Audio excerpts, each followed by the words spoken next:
I mean, again, he doesn't know who Gabriel is, right? Because he didn't come from an Abrahamic faith. The people of Mecca were pagan. The Quran is mentioned, if this book was from other than God, they would have found in it many contradictions. If a book is without contradictions, that has no bearing on whether it comes from God or not. I've had phone books that are inerrant, but I certainly don't think God gave them. That we believe without understanding. The brother asked a very important question, that most of the scholars say that listening to music, watching movies, and most of the television programs, they're haram. So how can we have fun? Let me tell you, brother, at the outset, that having fun is permitted in Islam as long as the fun is halal fun. That the standard narrative has holes in it. The Prophet tells us because Satan or the devil sleeps over our nostrils. Those who oversleep and not pray Fajr on time, Satan urinates in their ears. I really do think Jesus was crucified and that he really was dead and buried. He thought that he was a son of God in the sense that he was specially chosen by God. I think Jesus really did think he was going to be the Messiah, the future king of Israel. I mean, that is, after all, why they crucified him.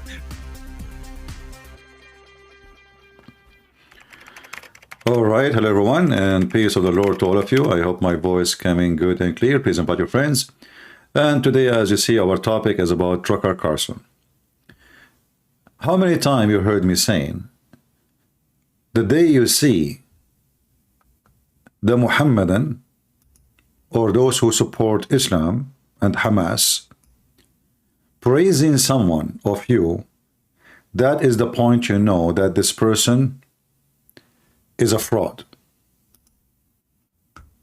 There's no way those people will support you if you are doing good to America, because those people don't want anything good to America. We do not need to be genius to know that Qatar support Hamas. Emirates supported them for a long time. Maybe now they don't, no more, because they found out that Hamas, they want to take over Emirat. But they armed them in Syria. They gave them weapons in Syria. They promoted them. They gave them visas, and they gave them shelter for a long time. And you know, we have a problem in this country, in USA, that we have a bunch of kids. All what you see in the screen here is a bunch of kids, but people like them. You know, when I say kids, I speak about people who they are immature. Like the one in the right, they want to make him president. Can you believe it? The guy is not even 30 years old.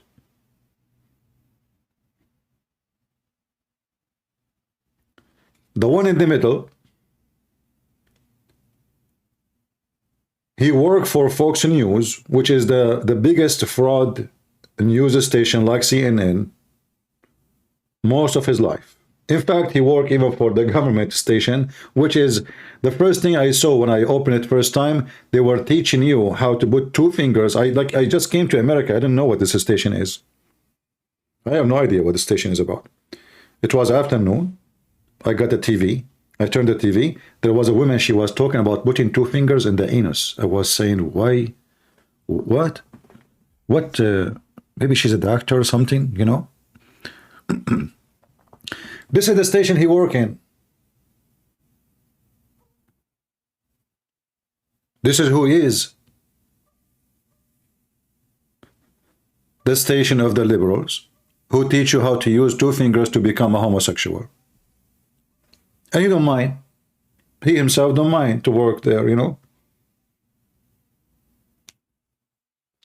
He worked in all liberal stations, and he never have a problem with them, as long as they are paying him good and they made him famous. You know, you have to insert your head somewhere. Even if you insert your head in the butt of someone who's a liberal just to make you famous. And now he become famous, but he wanted to become more famous by opposing, not proposing. It's like going in the highway. If you go in the highway in the correct direction, there's hundreds of millions every day that drive in the correct direction. But nobody hear about them. Why? Because they are driving in the correct direction. But if one crazy man, he go in the opposite direction, he will become so famous, he will be in TV stations everywhere. A chase of a police for somebody driving in the opposite direction.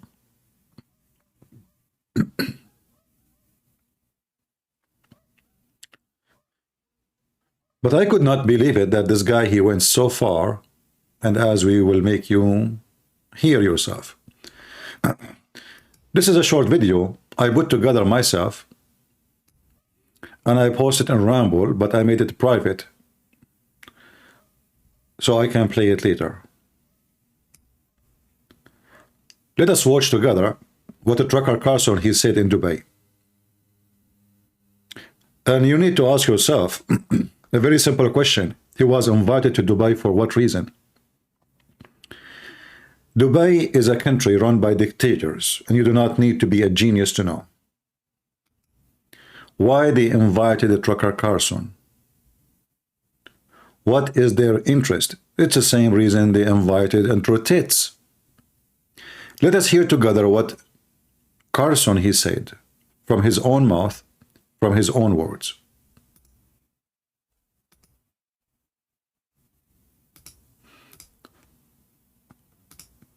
In the beginning, you will see a video of an Arab boy. He just, you know, he was showering women with millions of dollars. Millions, not thousands. I'm not exaggerating. Millions. The floor was just covered by hundreds of dollars. He keeps spreading dollars all the time. I mean, why not?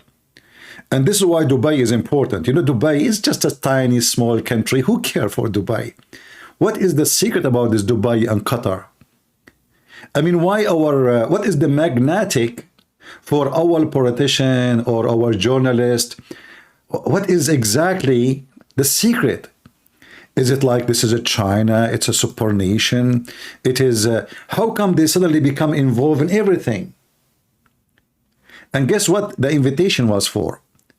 The word government. I thought you are against the word government. It turned to be, he believed in one world government. And this was what was the occasion for. So let us watch together. The traitor. Deeply. And it's something that I try to express, and I'm often called a traitor for saying that. It's the opposite. I say that. Why he was called a traitor? But I don't know. Let us see why. There often I was called a traitor. Why? Let us see. Do you have an explanation? Listen carefully. This is Mohammed and Abdul. He is from Egypt, but he worked for the government of Dubai.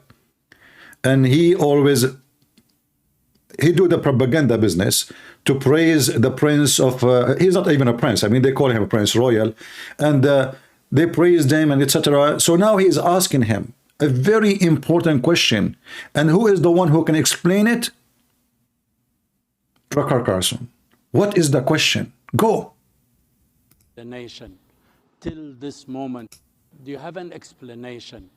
Till this moment, since the Gaza events took place, till now, nobody came out and said how on earth the United States of America is vetoing the stoppage of fire, how a country would veto not to continue war, how somebody is against. I want you to look at the face of Tucker Carlson. He is shaking his head.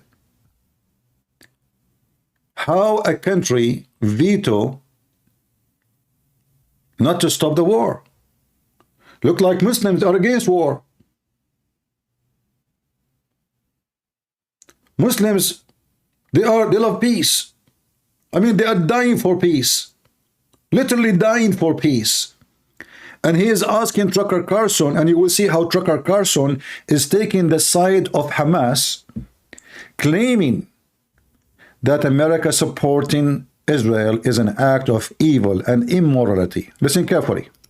Not to continue war. How somebody is against stopping a war. The United States is, for this moment, is the most... Did you hear the crowd? They were like, did you hear they got excited? Yeah, this is the question. Give him, give him. Let him screw America. Let him start bashing America. Aha. Yeah, let us use their son against their own country. Give him, yeah. Powerful country in the history of the world. So if you were to frame this in terms we're all familiar with, which are the most basic terms, the terms of the family, the United States would be dad, would be the father. Really? And the father's sacred obligation is to protect his family and to restore peace within his walls. So if I come home, I have 4 children, if I come home from work and 2 of my kids are fighting, what's the first thing I do? Even before I assess why they're fighting, before I gather the facts and know what's happening. I stop the fight. I stop fighting. Yes. So if I come home and I have 2 kids fighting and I say, go, beat the crap out of them, I am evil. Because I've violated the most basic duty of fatherhood, which is to bring peace. Because I have the power. I'm the only one who can bring peace. Look at this son of Muta. This man is not a man, he is a whore. Suddenly, there is thousands of videos of him against USA policing the world. Am I lying? Just search for it right now. So this guy, every day he speak about why we have to police the world, why America have to police the world, why we have to be police everybody, what's our business, what our business with Ukraine, what our business there, and suddenly now, our job, according to him, just because he want to be a hypocrite to the Muslims, suddenly our job is to police the world. And if you are America, then you have to police the world. You are the father of everybody. But this is the same guy. He keep talking about policing the universe. What's our business? But now he is in the Middle East, and the guy next to him is a Muslim, and all the crowd are Muslims, and the one who invite him are Muslims, and this is the country is very rich, and he want to be there, and he like it very much. So what I should do? I should blame the American and the Jews. And look what he said. There's 2 brothers are fighting. This is what's happening? And can the American do the American have authority over Hamas or over those Muslims? Like if Joe Biden, he called Hamas, says, hey, stop fighting, they will stop? What this guy is talking about? I mean, is this guy a mature man, or he is just a scumbag idiot with big mouth?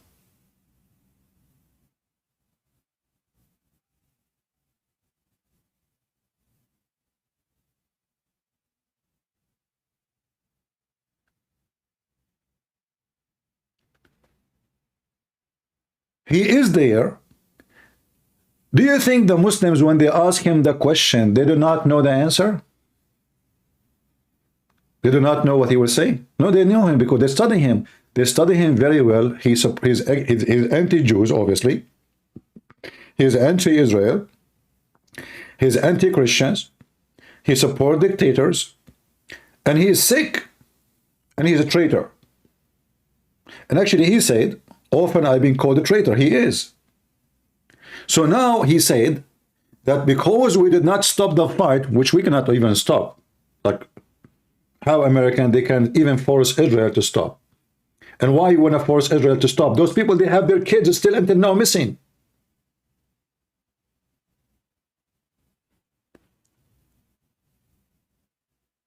Until now, they have more than 130 and more than 50 or 60 are killed from the hostages. And this coward is saying that the one who support, like we should tell them to stop. And right away, actually Hamas, they wish. Do you know, we know why? Because now they went, they killed, they raped, they did what they want, and now they come back home. And then we say to the Israeli, you cannot kill them. You know, like in the Middle East, this is what the Muslims, they do when there is a fight. Let us say you are fighting with somebody, and there is 5 guys who they are friend for the other person. What they do? The 5 guys, they will start pushing you because supposedly they are trying to separate you from him. They are just doing the good job. But they will put their hands over your hands so you will not be able to beat back. But listen, they are not involved. They are just pushing you back to stop the fight. But in reality, they put their hands on you.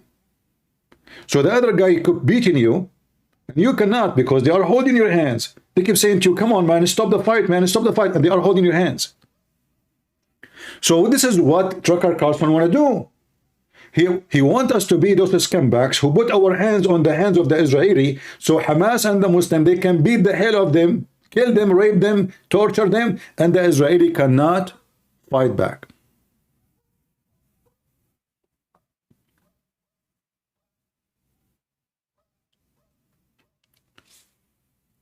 And he said it clearly that if I support such a fight, I am evil. Well, ask Emirat. Okay, did you ask Emirat why they go to war in Yemen? Before you ask them about Israel, as long as you are against any fight. Did you ask Emirat why just a week ago they lost 3 of their soldiers? Where in Africa? What they are doing in Somalia? Why they have a base in Somalia?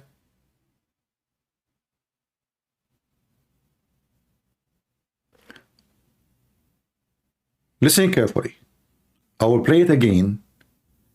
And I want you to use your brain. Don't make me think for you. This is not my job. I'm here just to say my opinion. But you should think. Why the Muslim, they ask him such a question? I mean, who is he? Is he a foreign minister?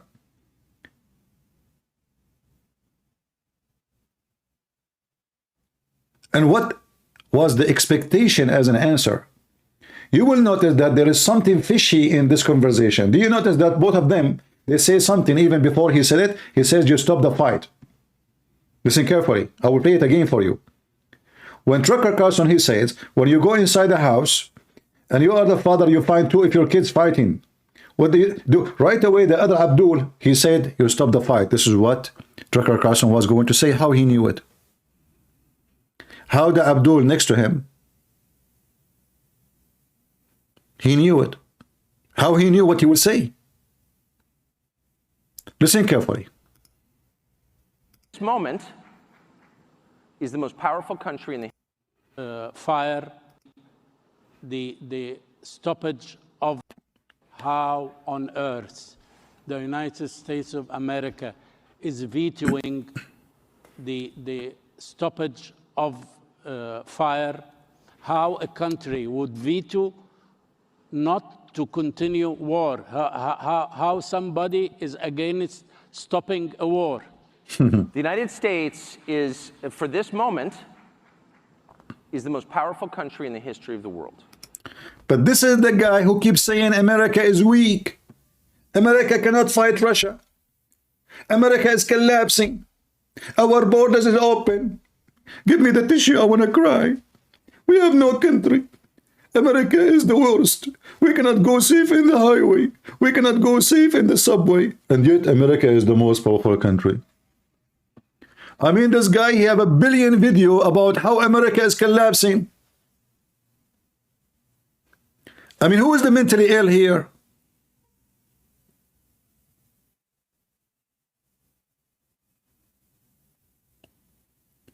If you focus on every word he say, you will see how much he is awkward and backward and sick. He keep talking about how America is losing ground. America, the dollar is dying, and the Indians are not stopping your dollar. The Russian, they will not use our dollar. The Chinese, they are not buying our dollar. The dollar is going down. America is dying. And now, look what he said. It turned to be, all for everything he said, it was a lie. America is the most powerful country suddenly. Which one is it true? Which one of those are true? The one you say every day or the one you say there? Is America is the most powerful country? I thought, hold on. I have a video here. Which one? I overwhelmingly... Even those scumbag are making fun of you. The young Turk. Even those stupid people, they are making fun of your stupidity. Listen carefully here. Tucker Carlson is asking a question. You know, I've got 4 draft age children. So if you're playing recklessly, fast and loose with their lives, then I have a right to despise you, and I do. So if you're Nikki Haley, who's running for president, or Ben Shapiro, or half the people I see on television casually mentioning the possibility of nuclear war or sending Americans to fight in the Middle East, or in any way involving us in a war that has nothing to do with prosperity and peace at home. Nothing. But he just said America is the most powerful country and they have the duty to police the world. America is the father, but here he's saying we have nothing to do with it. We have nothing to do with it.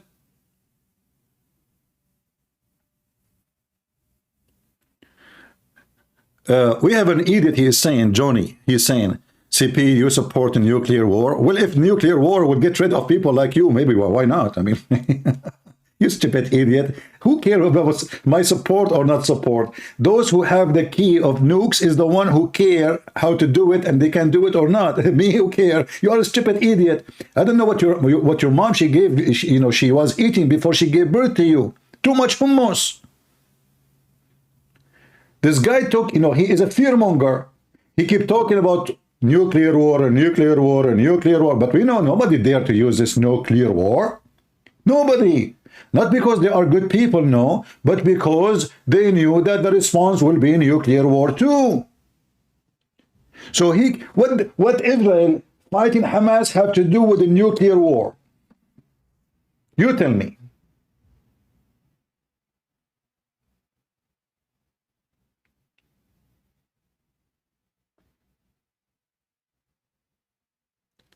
And when he's talking about his kids, he have 4 kids. Look like only his kids count. Our kids don't count. He's worried only about his 4 kids. If I've heard, you are a friend of Putin, he will give you a basement. You are a billionaire. You can build a bunker for nukes. Not like us.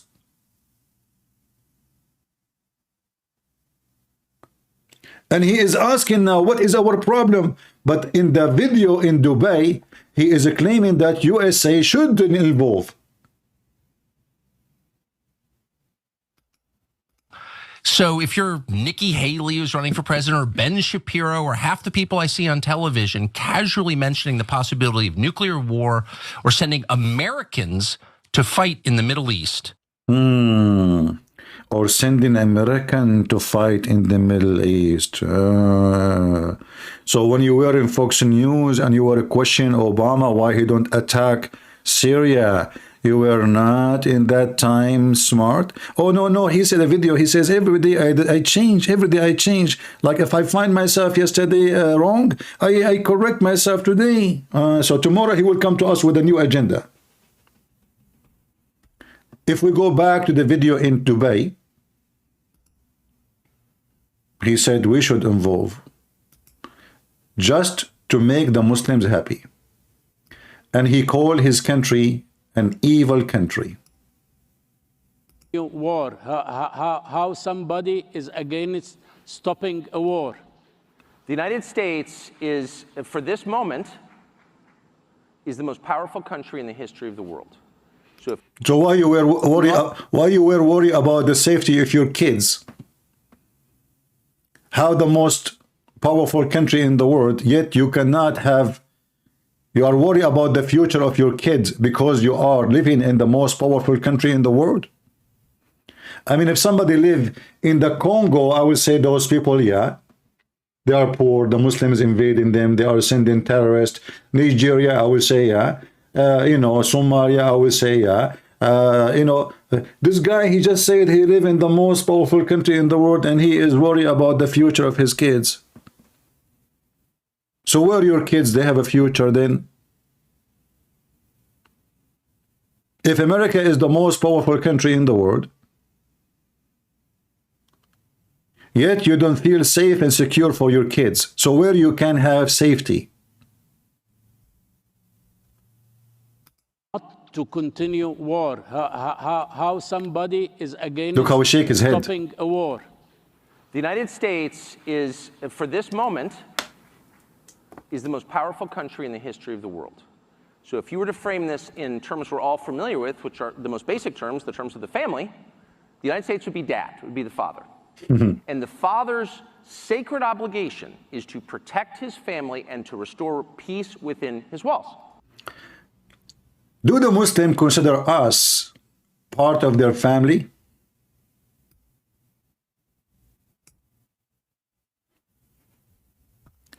Do Muslims consider us part of their family? Or this guy is a mentally ill person and he's stupid? What family?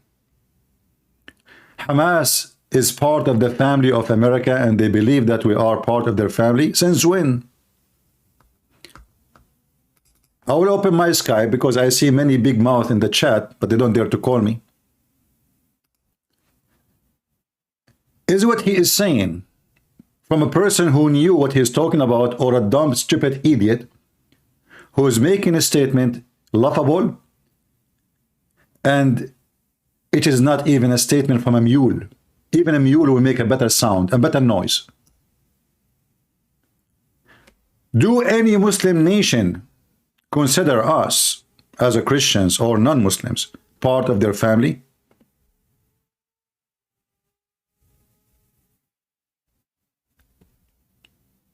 Anyone have an answer?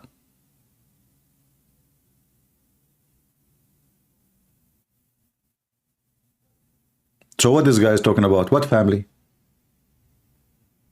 What family is exactly what we're talking about? And who is the father and who is the son? Is that what the Muslims believe? Is the Muslims attacking Israel because they are fighting over a piece of land, or they are fighting over religion? And there's a religious hatred.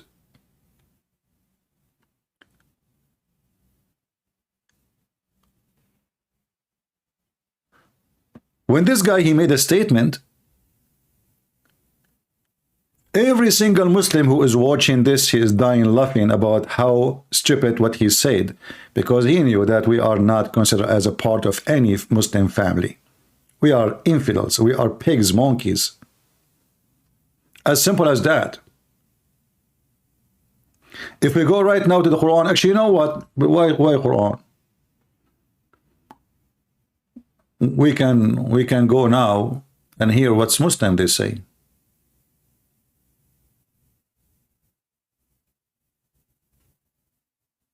Yeah, we can.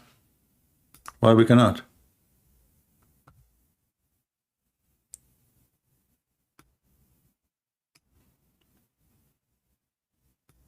Let us see. And the second one here. Let us see here.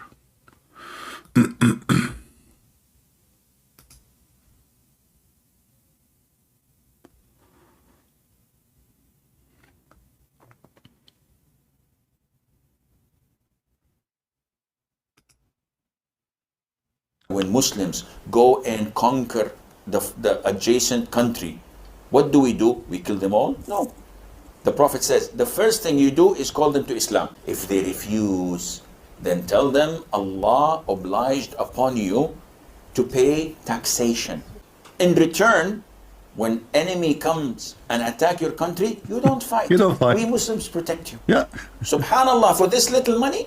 Yes. Look how nice they are. You enjoy sitting in your home. Look how nice they are. They come to your country, they occupy their country, and then you have to pay them. Why? Because we are protecting you. Just for little money, please. Are you sure? Thank you very much. Do you see how what is their dream is about? We conquer you. And then we force you to pay jizya like a dog. And he is claiming that this is little money. And he is doing you a favor. And this stupid son of Muta, Tucker Carlson, talking about what? Talking about two brothers fighting. Those people dream to conquer the world. And the only reason they are not conquering the world, I will play a video for you about it. Why? But let us continue. Homes and in your country and live your life normally. But the ruling is for Sharia. See? So you do not open nightclubs, you do not fornicate. You do not fornicate, you do muta, you know, you have sex with the children only, it's okay. Bring bachabazi, have sex with watermelon. We are good people. But you cannot build a church, and you cannot praise the Bible, and you cannot speak in the street, and you cannot debate Muslim, and you cannot refute them, and you cannot debate them, and you cannot insult the Prophet, and you cannot say the Quran is false, and you cannot say Islam is bad. Then we will not kill you. If they refuse, then check. Tucker Carlson talking about what? We have to fight. And if we fight you, then we capture you, you become our slaves, and we take your land, and you take where, because you refuse, I give you two good options. Give you two options. In the coming 40, 50 years, when the Muslims become strong, as they're supposed to be, when Muslims go and conquer. In 50 years, when we become strong, you will see what we will do. We give you two options. You don't take them, we kill you. Convert to Islam, you refuse. Okay, pages, yeah. You refuse, we kill you. Two options. And we enslave you. We capture you. We take your women. We rape them. So this filthy Tucker Carlson, he go to the Muslim land and he claimed that us supporting Israel is an evil act, because our duty should be the opposite. Our duty is to side with Hamas and stop the fight, which is going to benefit nobody except Hamas. All of us, we knew that. Who is the one who will have the benefit of stopping the war now? Who is the one who will benefit from that? Why the Muslims? They keep talking about stopping the war, but they keep attacking Israel for the last 60 years. Not a single once of those war happened, it was made by Israel. It was the Muslims attacking Israel.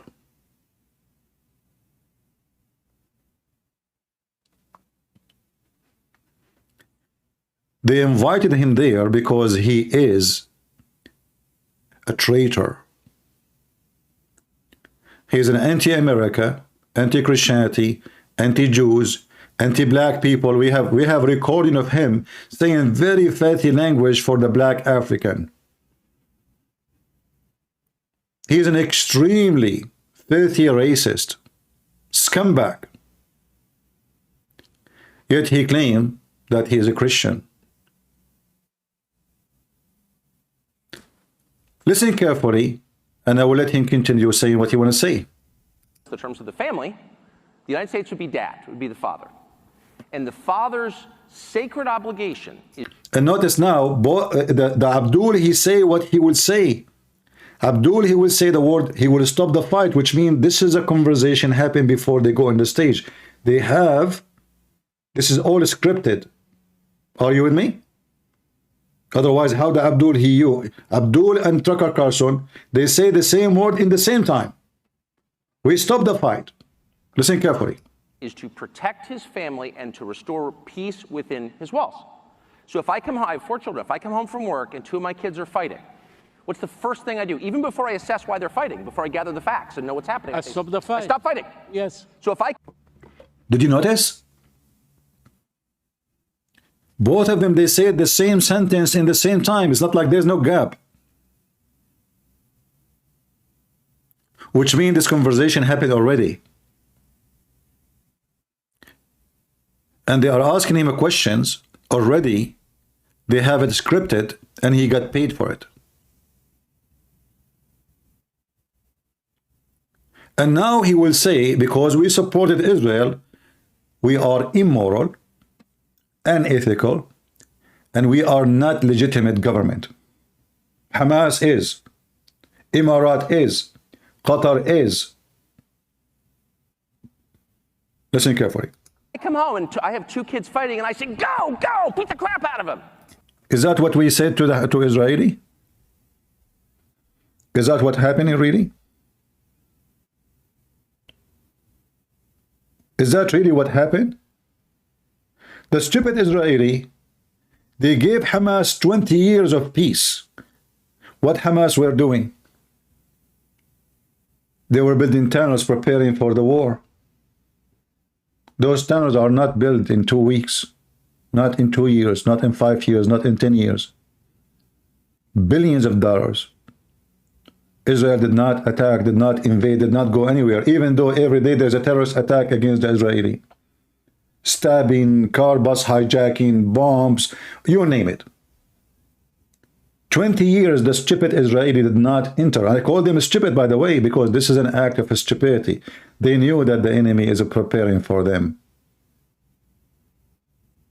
But this is what happened now?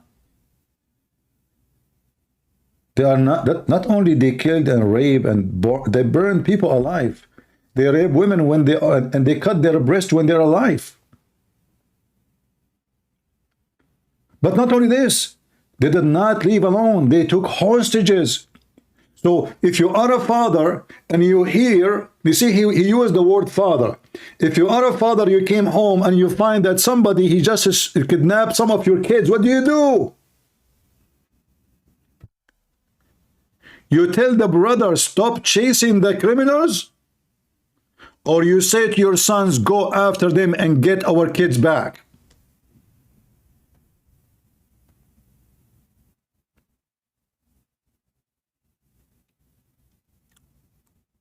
Do you understand what I'm saying?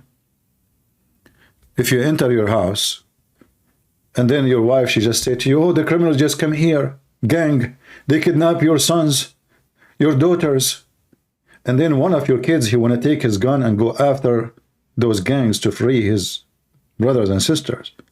What do? You, as your father, you say to him, stop, or you say to him, go after them. Do you see how he switched the story upside down, and he made the victims criminals, and the criminals are victims? How in the world anyone will listen to this maniac? I want to know how any of you who claim to be Christian, who listen and support such a filthy scumbag like this.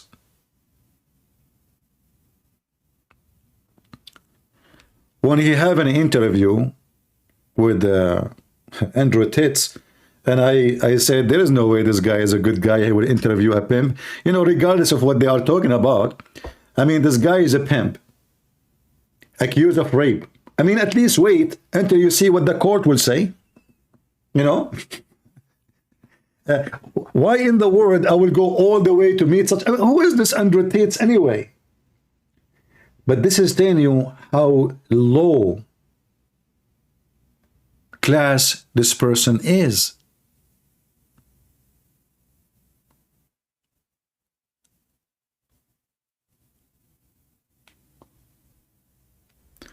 How did the 2014 Gaza war start? Google say Israel struck first. They are striking the terrorists who they kidnapped and they killed already. You're an idiot. They kidnap a soldier, and then Netanyahu. You see, people are stupid, you know. People, they have ignorant. They came, they kidnap a soldier. His name is Shalit. And then the stupid Netanyahu, he released thousands of terrorists in return of this soldier.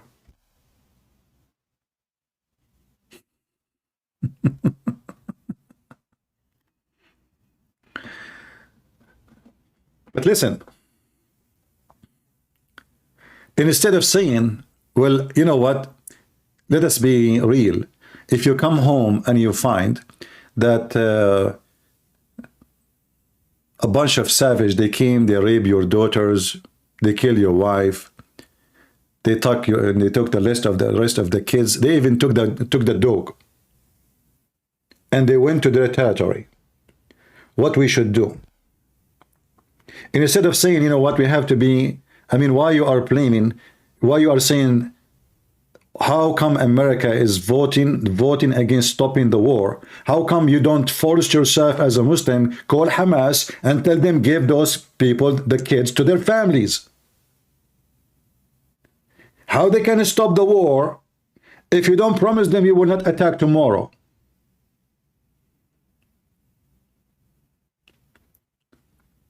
But all of us, we knew that the Mohammedan, they believe that they should kill every single Jew.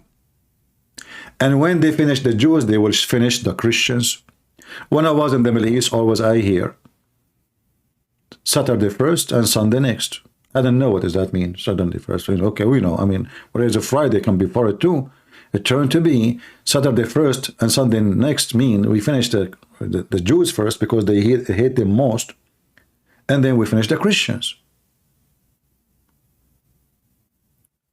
The Muslims, as we speak, they are preparing themselves to invade Europe by migration. Massive migration, so they can take over. Already they are there by millions. They could not conquer Europe by war, but they will conquer Europe by migration and birth rate. Every single Muslim, he dream about tomorrow taking Spain and their shoes. And then you go to Spain, you will find that there's a government right now in Spain support Hamas. I'm serious. The liberal government in Spain not only support Hamas, they support every single terrorist groups of Islam. Spain is arming Erdogan. Spain is teaching the Turkish how to build submarine. Spain is giving technology to Turkey to make rockets. This is Spain.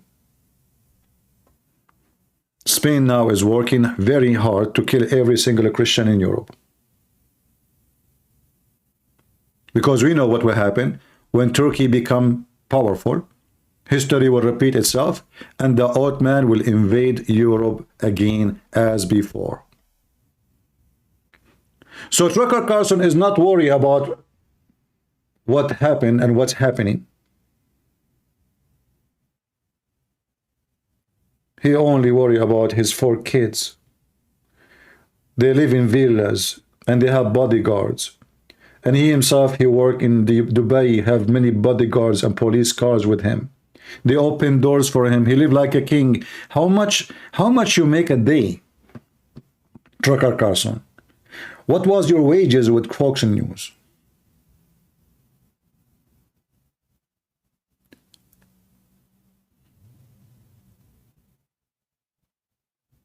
But he is worried about his future.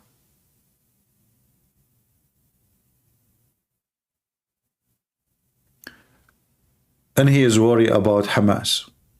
Because he wants us to stop the war against Hamas. So Hamas, they can celebrate victory. Because look, we killed the Jews, we raped their women, we kidnapped them, we forced them to release our terrorists. And they cannot attack us back. What do you want more? This is what Tucker Carlson is talking about. This is his solution. America, if it was a good country, according to him, should stop the Israeli from attacking back and freeing their citizen. Listen again. I am evil. Did you hear it? If I don't do that, I am what? I am evil. Stop fighting. Yes. So if I come home and I have 2 kids fighting and I say, go, go, beat the crap out of them, I am evil.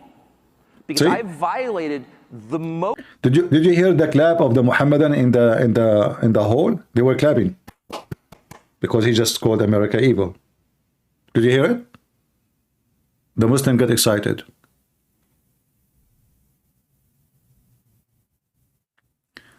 Johnny, what we do about Islam then? We will send you, Johnny, to fight Islam because you are the best warrior. Johnny, can you do me a favor? Don't come here again. I mean, your questions is like a diarrhea. You know, diarrhea, like somebody, he is full of poo-poo and he cannot stop it. It keeps squeezing and coming out like dirty mayonnaise. So don't come here, okay? Without your parents at least. So what we should do, Christian Prince? Christian Prince, I want the answer now, Christian Prince. What is the solution now, Christian Prince? So what we are talking about, the solution is we stand and we fight and we destroy the enemy. And this is what Israel is doing. What an idiot. So what the solution? Huh? What the solution? Huh? There's no solution with someone like you. Go wear a panty, have many colors on it, and go in the beach.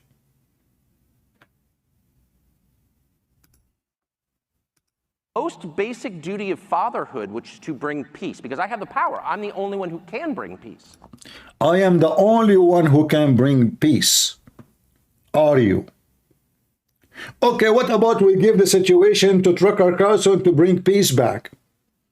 What this guy is talking about? Can the American bring peace? Here we go, Trump. He brought, they made so-called the Accord of Abraham. They are trying their best, but they hate the Jews. They hate America. They sign peace only because they cannot go for war. Are you serious? Yes. If they can't go for war, they will not go for peace.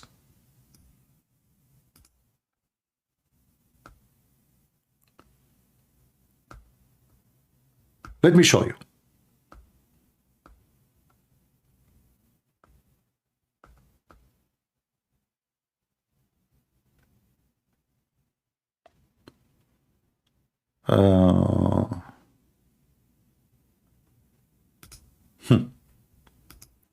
Watch.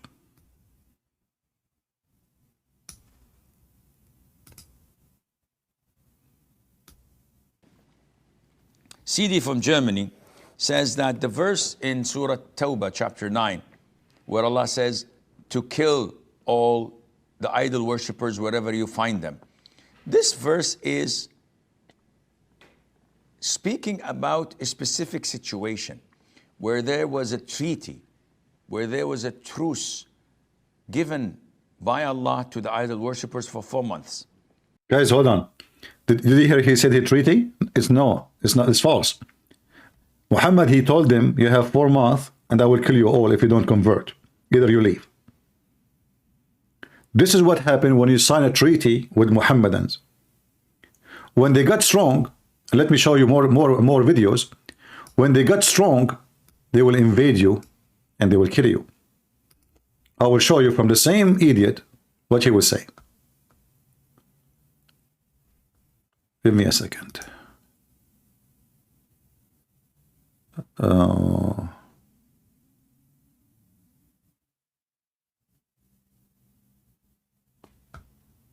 Listen carefully. Here we go.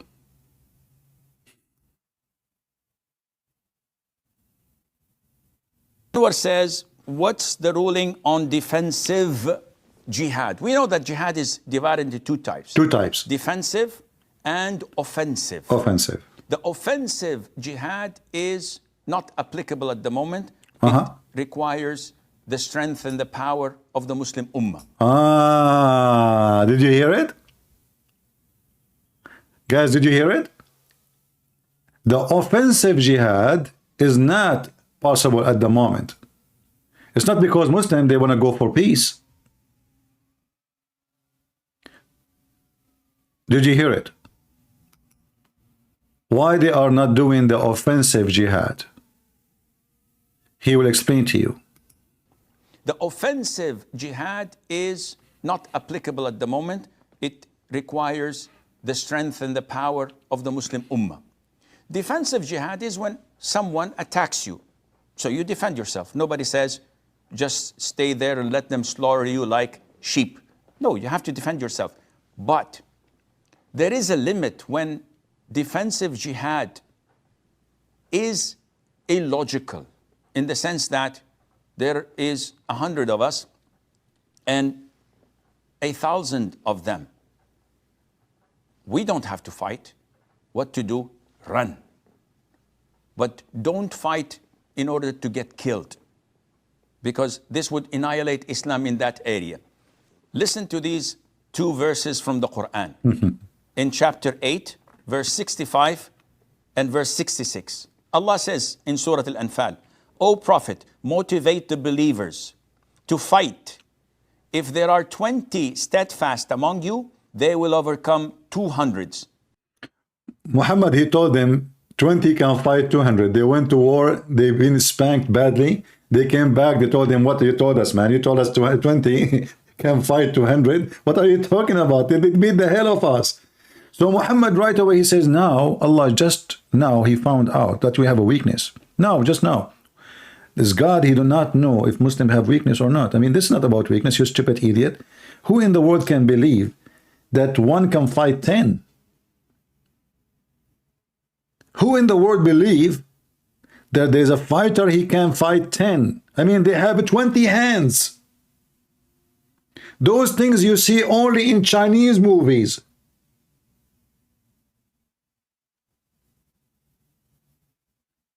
Especially we are talking about fighting by sword. Like if there is one have a, you know, automatic gun machine and there's 20, I can believe it, no problem. They don't have gun, he can kill them. But the stupid Muhammad, he encouraged them to go for war and kill, saying to them, don't worry, they just go, man. You know, one of you can fight 10, 20 can fight 200. They went there. They get screwed. And right away, Allah, he changed his number because he found out that he is wrong. And if there are 100 of you, they will overcome 1,000. What is the ratio? 1 to 10. So in the beginning, this was the ratio. You are 100 and there are 1,000, you cannot run away. Fight till the death. Allah says in the following ayah, now Allah has lightened your burden, for he knows that there is weakness. False translation, not here he knows, for now he knew. False translation. So now Allah, he enlightened your task, for now he found that you have a weakness.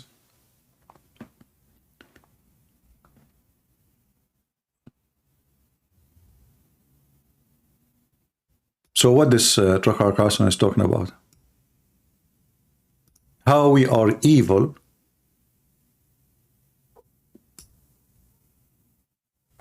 because we did not force Israel to stop attack.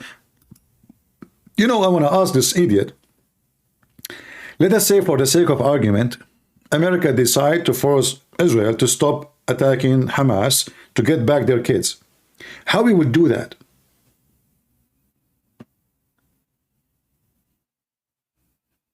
How we will do that?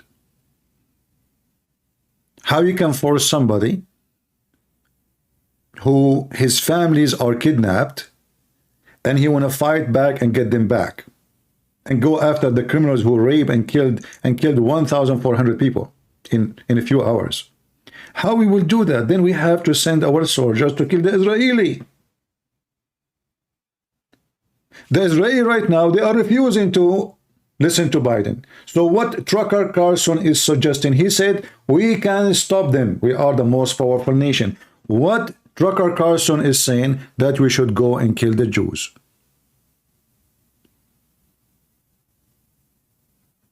Isn't this what he's saying? Otherwise, I want him to explain how we can stop Israel from going after Hamas and the terrorists to get back their kids. I'm not going to ask why in the world even we can, what kind of a moral reasoning we have to say to somebody they have hundreds of their children are missing. What is the moral behind it to say to them, don't go? How we can explain to them that you should not go? Oh, because if you attack in Gaza, the Muslim will be upset. So you get upset, who cares? You are a Jew. There's a few millions of you. Those are more than 1 billion, and they have money, and they have oil, and they have gas. What this man is saying?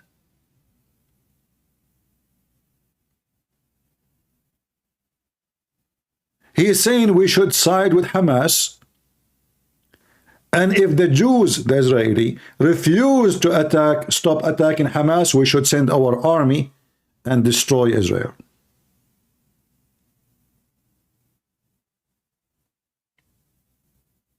That's what he's saying.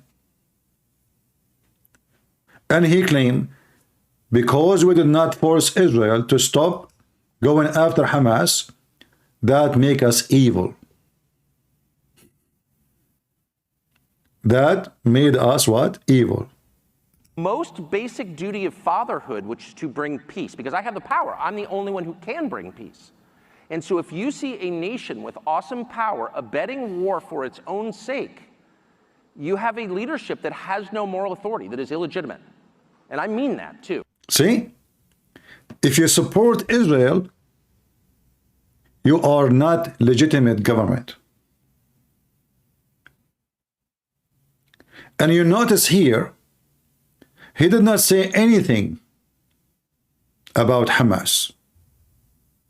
He did not even mention a word. He did not say, you know what, we have to take into consideration that Israeli are fighting terrorists who did this and that, and you know. No. He's just saying exactly what the Muslims like to hear. He knew very well who is the audience.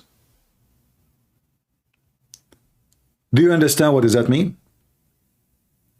People who speak to their audience and they change their tone, depend who is listening, are only the frauds, the liars, the deceivers. Look at him sitting between them, and he's just trying to give them an answer they will accept. He did not say any truthful thing which is going to offend the audience. How come he is so aggressive to speak against the Jews?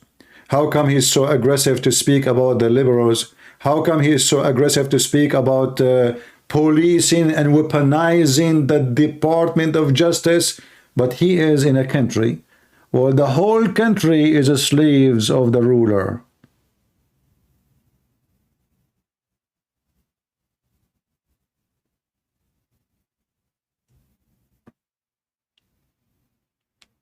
This filthy man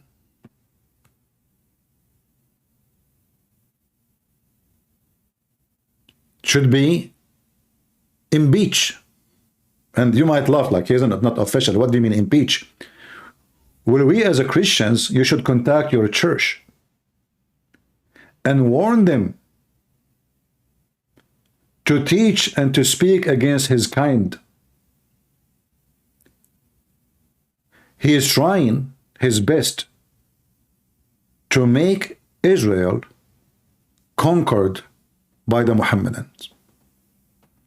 Because what this guy he want exactly? He want us to stop supporting Israel. And what that will do? What is the result of not supporting Israel? Playing recklessly fast and loose with their lives, then I have a right to despise you, and I do. So if you're Nikki Haley who's running for president, or Ben Shapiro, or half the people I see on television casually mentioning the possibility of nuclear war, or sending Americans to fight in the Middle East, or in any way involving us in a war that has nothing to do with prosperity and peace at home, nothing in other words to do with us, Americans. Prosperity and peace at home. Oh. Okay. Well, we did not go to war in Afghanistan, but they came to us. We never been in Afghanistan before. I mean, who cares about Afghanistan? There's nothing there. But they came to you. So is the reason for you to be living in peace if you don't go for war? In fact, the stupid American, they supported Hamas, supported Osama bin Laden. It's true. The stupid American, they supported the terrorist. Did the terrorists let you live in peace? And why did it not? Because at the end of the day, you are America. You are the big Satan. Israel is a small Satan. If they finish the big Satan, well, they can finish everybody. I mean, this is the most powerful nation in the world. If we can't conquer it, who cares about the rest? This is the whole idea. And now he is questioning why I want to send my children to war. First of all, which war? When the last time American, they fought to defend Israel?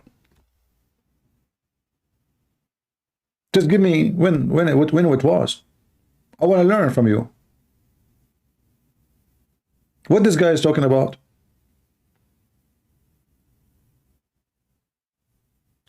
Did we send soldiers to Ukraine to fight Russia? No. Did we send soldiers to fight Hamas? No. Did we send soldiers to fight Hezbollah? No. And if you say to me now they are guarding the Red Sea, this is not to protect Israel, this is to protect the trade. The trade, which will impact America and impact Europe. You are not protecting Israel. You are just doing a favor for yourself. In fact, the American government is the one who forced the Israeli not to respond to Al-Houthi in Yemen. The Israeli, they say, let us do it. They knew that those potatoes in the American government, they are potatoes. Until now, they could not stop the Houthi from attacking ships. All the trade of Europe is coming from the Red Sea.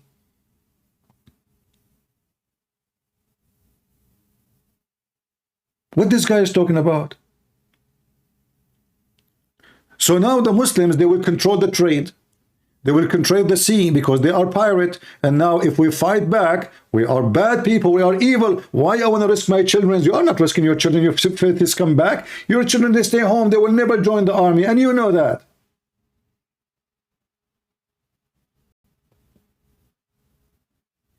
It is their children who die, not yours. I joined the army. You never been in the army.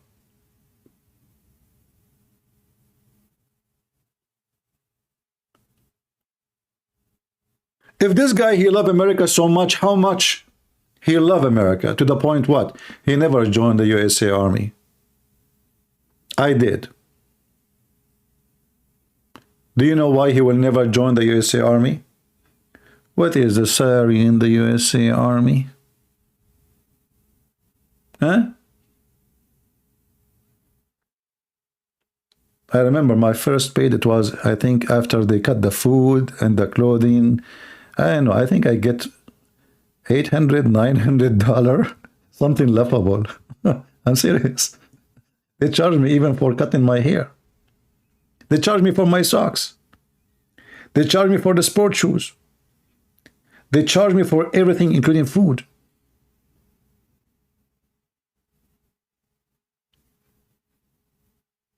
He loves America more than us. He's worried about America. His kids, they will never go to war. His kids, they are billionaires already. He's talking about his kids as if his kids are going to war. And he is the only American who loves America. He's worried. You know those rich people around the world? They are the last people to worry about anything. Because when you have money, everybody welcome you. Everybody. When the war started in Syria, who stayed in Syria? The poor. The one who cannot go anywhere. Those who have money. Erdogan, he gave them passport right away. Just to bring your money. If you make an investment, 250,000, 500,000, depending on your investment, we will give you new position. So if you invest $1 million, man, you are king here. We will give you a passport. We will make you a citizen. You are a Turkish. And this is the case everywhere. Right now, if you want to migrate to USA, if you put in the bank more than $500,000 or $600,000, they give you a visa right away. Investment visa. And then you became citizen. Same in Australia, same in Canada, same anywhere. When you have money, everybody will welcome you. When you are poor, everybody spit at you. What is the first question they ask you when you go and apply for a visa? How much money you have? Show us your bank statement. You will be discriminated everywhere in the world because you are poor. Why those people in the borders of USA, nobody like them? Do you know why? I know. You will say there's a criminals. I agree. There's a criminals, there's gang, there's cartel. We know. I agree about that. But the mere reason they are poor. They are nobody. They will bring stress to the country because you have to feed them, you have to give them school, you have to give them shelter. This is the reality. If they are rich, if they are billionaires, man, you are welcome. If every one of them, he crossed the border and he have a big case in his back full of dollars, 5-star hotels will welcome you. The hotel manager, he will go to the border to pick you up. This is why Tucker Carlson, he hate them. And I'm not saying, by the way, open the borders. No, no, no. This is absolutely what I'm saying. We should close the border. We should check everybody. And we should not allow what's happening. I mean, nobody will allow to have his house without door. Only stupid people. Only stupid people would do that. But we are just sharing with you the real reason. The real reason that people are evil and they support rich and they hate the poor. Why Tucker Carlson, he went all the way to Dubai? What is special about Dubai? They are rich.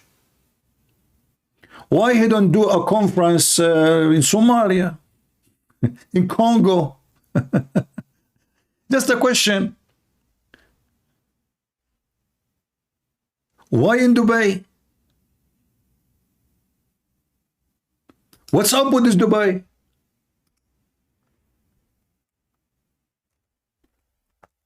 Everybody want to go to Dubai. We know why. Sex. You know, you do not need to go to Thailand to have sex with a prostitute. The finest place for luxury and prostitution is Dubai. Do you know what they are doing to... And by the way, tomorrow I will talk about this too. I will talk about... Because he started praising the ruler of Dubai. He did. He did. Let me show you. Shut up, you idiot.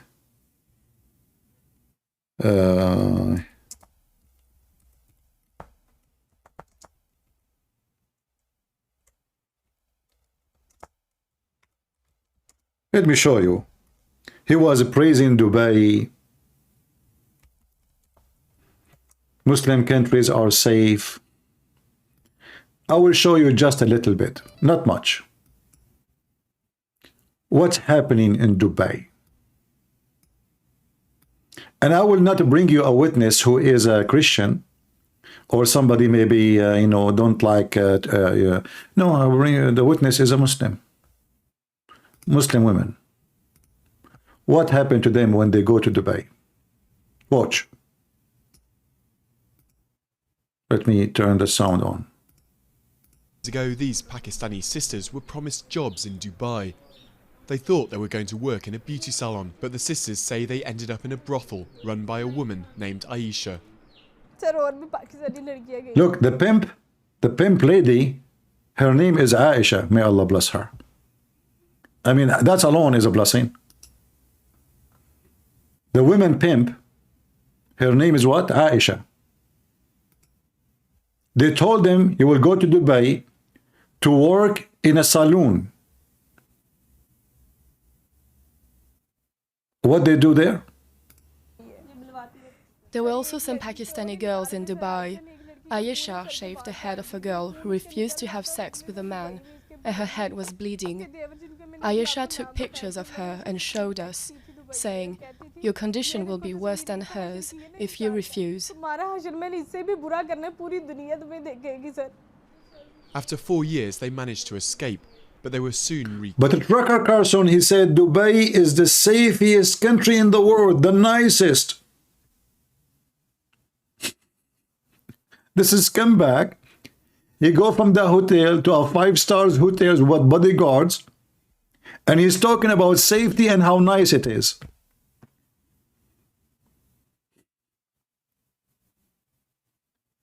This is your scumbag, Tucker Carlson.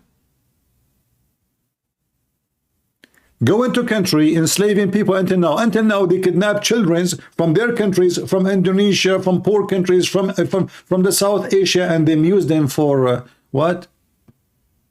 Camel race. because the camel go faster when the one riding the camel is a very little and very small in size and very light.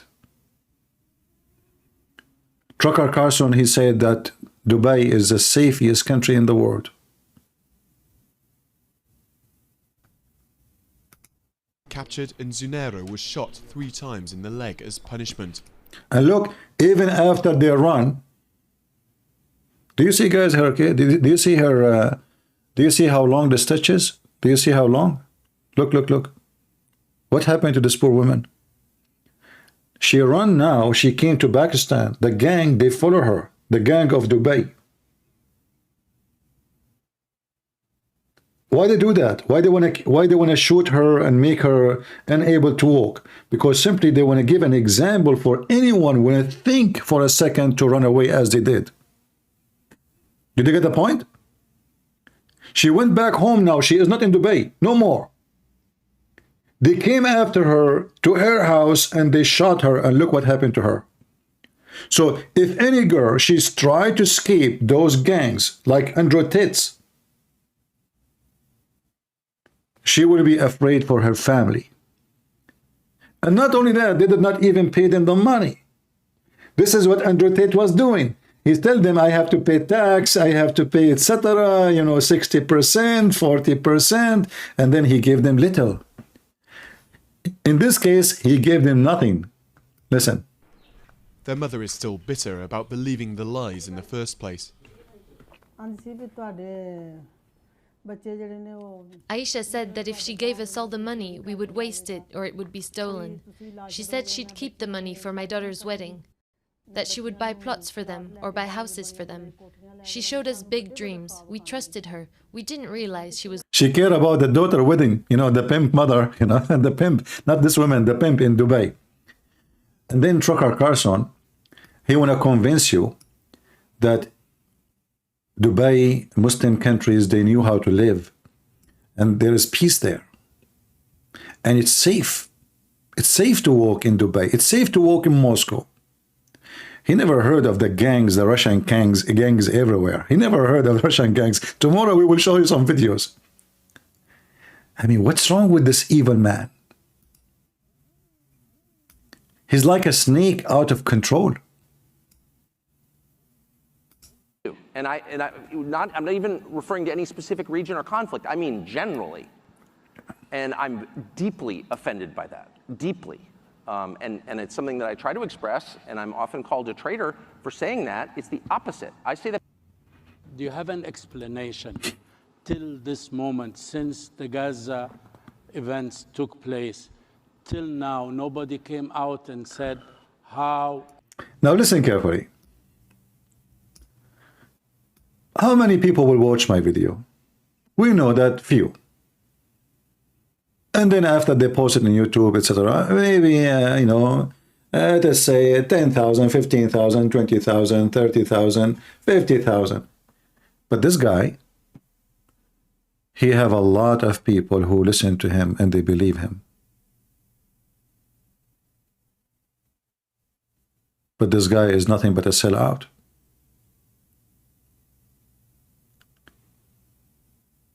He's racist, he's evil, and what makes him more dangerous that the one who listen to him mostly they are Christians.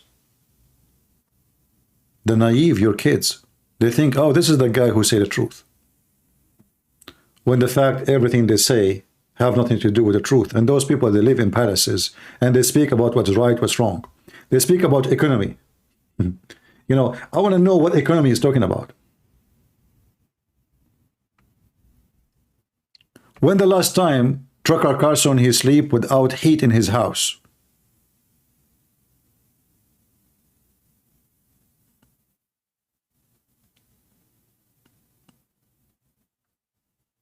When the last time? I did not fix my heat because I'm trying to save some money when I get older and I have no income. My heat is broken. Honest to God, my heat doesn't work.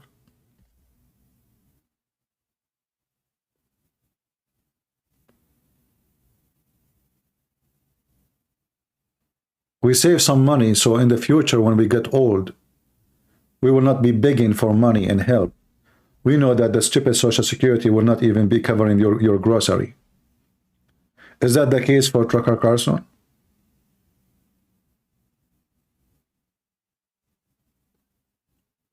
He is the one who is worried about his future and the future of his kids.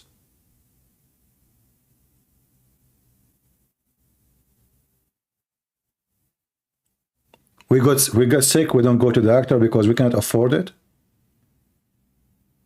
And if we afford it, we are scared of how much we will pay. Is that the case for Tucker Carlson?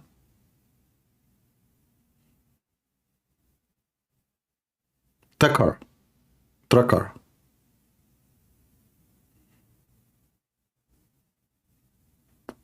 Who are those people to talk about economy? What they knew about economy? They are the one who get rich when everybody go poor.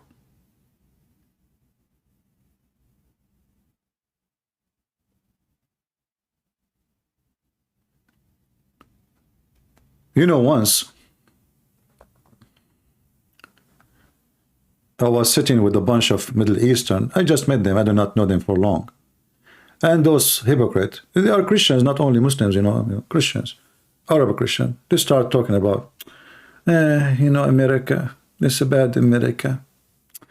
I mean, if I am one from Jordan, the other one, you know, if I am now in Jordan, I will be like living like a king. And I could not take it no more. So they said to me, well, why you are not talking? I said, I don't know, you're a bunch of idiots, all of you. As long as America, this country is so garbage and bad, and you know, why you are so desperate to stay here? Why you don't take your passport, the original one, not the American one, and fly back to your country? Who's holding you? I don't see police around you. I mean, you can live like a king in Jordan. So what are you doing here? And this is exactly Tucker Carlson. He bashed America.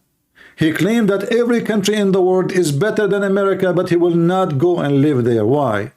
Because in America, he make a lot of money. Hundreds of millions. Do you know those people who they are famous, how much money they make a month from their show? Tucker Carlson, Ben Shapiro, all of them. This is just pure business money. And you pay them to watch them.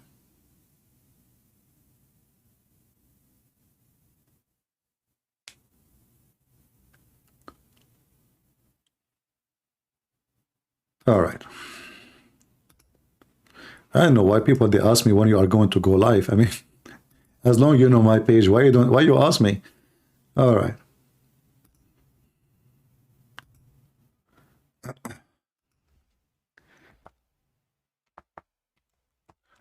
All right, let us be nice and answer him.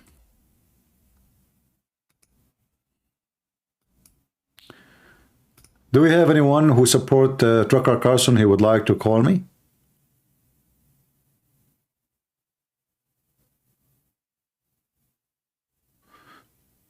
Oh, okay.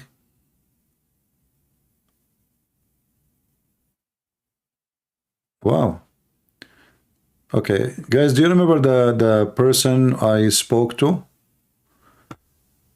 I see this message from him today, but this was sent to me at 1 p.m. Let me zoom in so we don't show. Actually, he's showing a name, but anyway, nobody knows what. There's no last name. Read with me carefully. Hey, Christian friends, this is Uthman. From the other day, I just want to say I accepted Jesus Christ as my Lord and Savior. My Orthodox friend mom is taking me to go to get baptized next week, Saturday. Please pray for me. I thank Jesus for guiding me. If I come on a stream and tell the people something, let me know. Okay. Well, I don't know. I don't think he is listening, but if he is, he can call us. Let me text him back.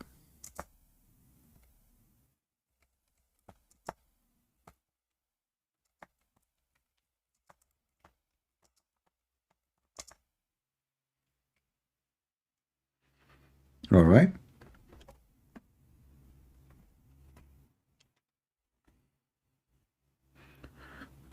Very nice news. And I hope his son, his family too, they will become Christians and they will be saved from the devil Muhammad.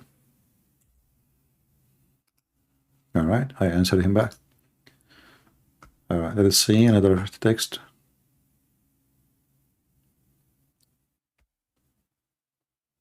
Okay.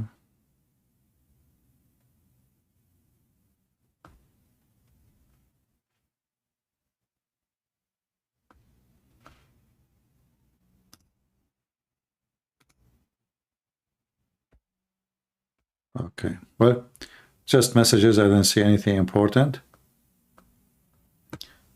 All right. So listen carefully. In your church, you should warn the people about this man. Because there is many Christians, they think really that he is a good Christian. First, he is racist. You can search right now for his recording saying very racist words to black people. And you know that if you are a person who he believes he is a Christian, there is no way a Christian person he will say such words for someone or people who they are just because of their color. We as a Christians, we will never accept that. And this is Antichrist behave. This is Antichrist behave. The Bible make it so clear, for God he loved the world. He didn't say for God he loved you because you're white. For God he loved the world, he sent his only begotten son. And we know, and it is a fact, that the first disciples, when they spread, first they went to Ethiopia and India, before they went to Europe. First they were in Syria, before they went to Europe, before they went to Rome, before they entered into Greece.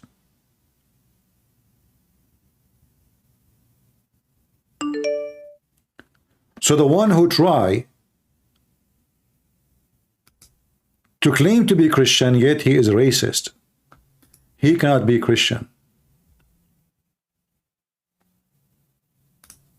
Let us see what this gentleman he wants.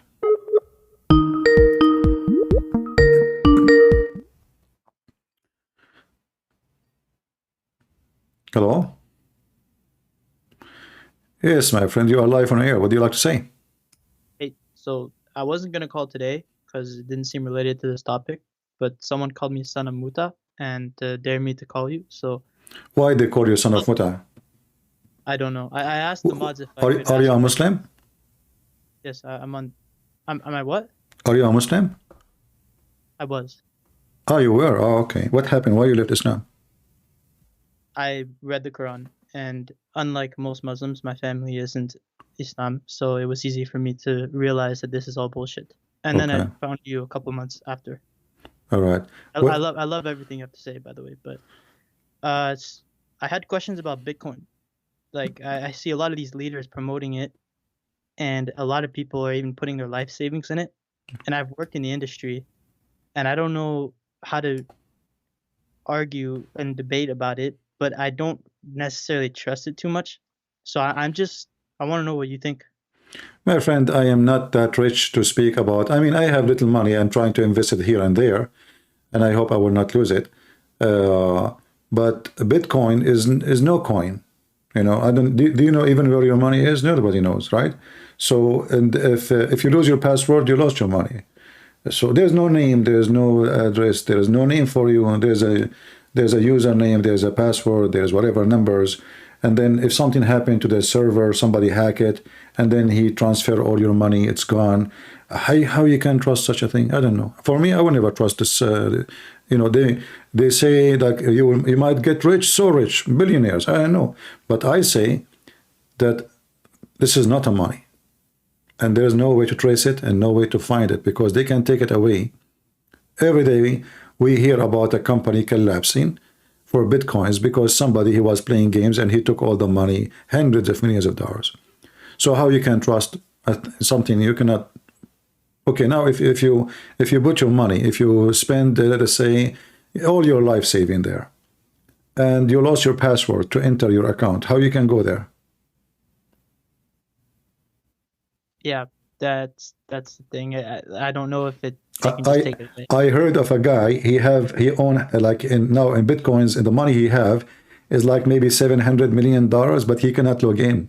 He lost his password. Yeah, that was an idiot. But what I'm talking about is like I just don't know what you're saying is a valid point. Like, can they just turn off Bitcoin, destroy it?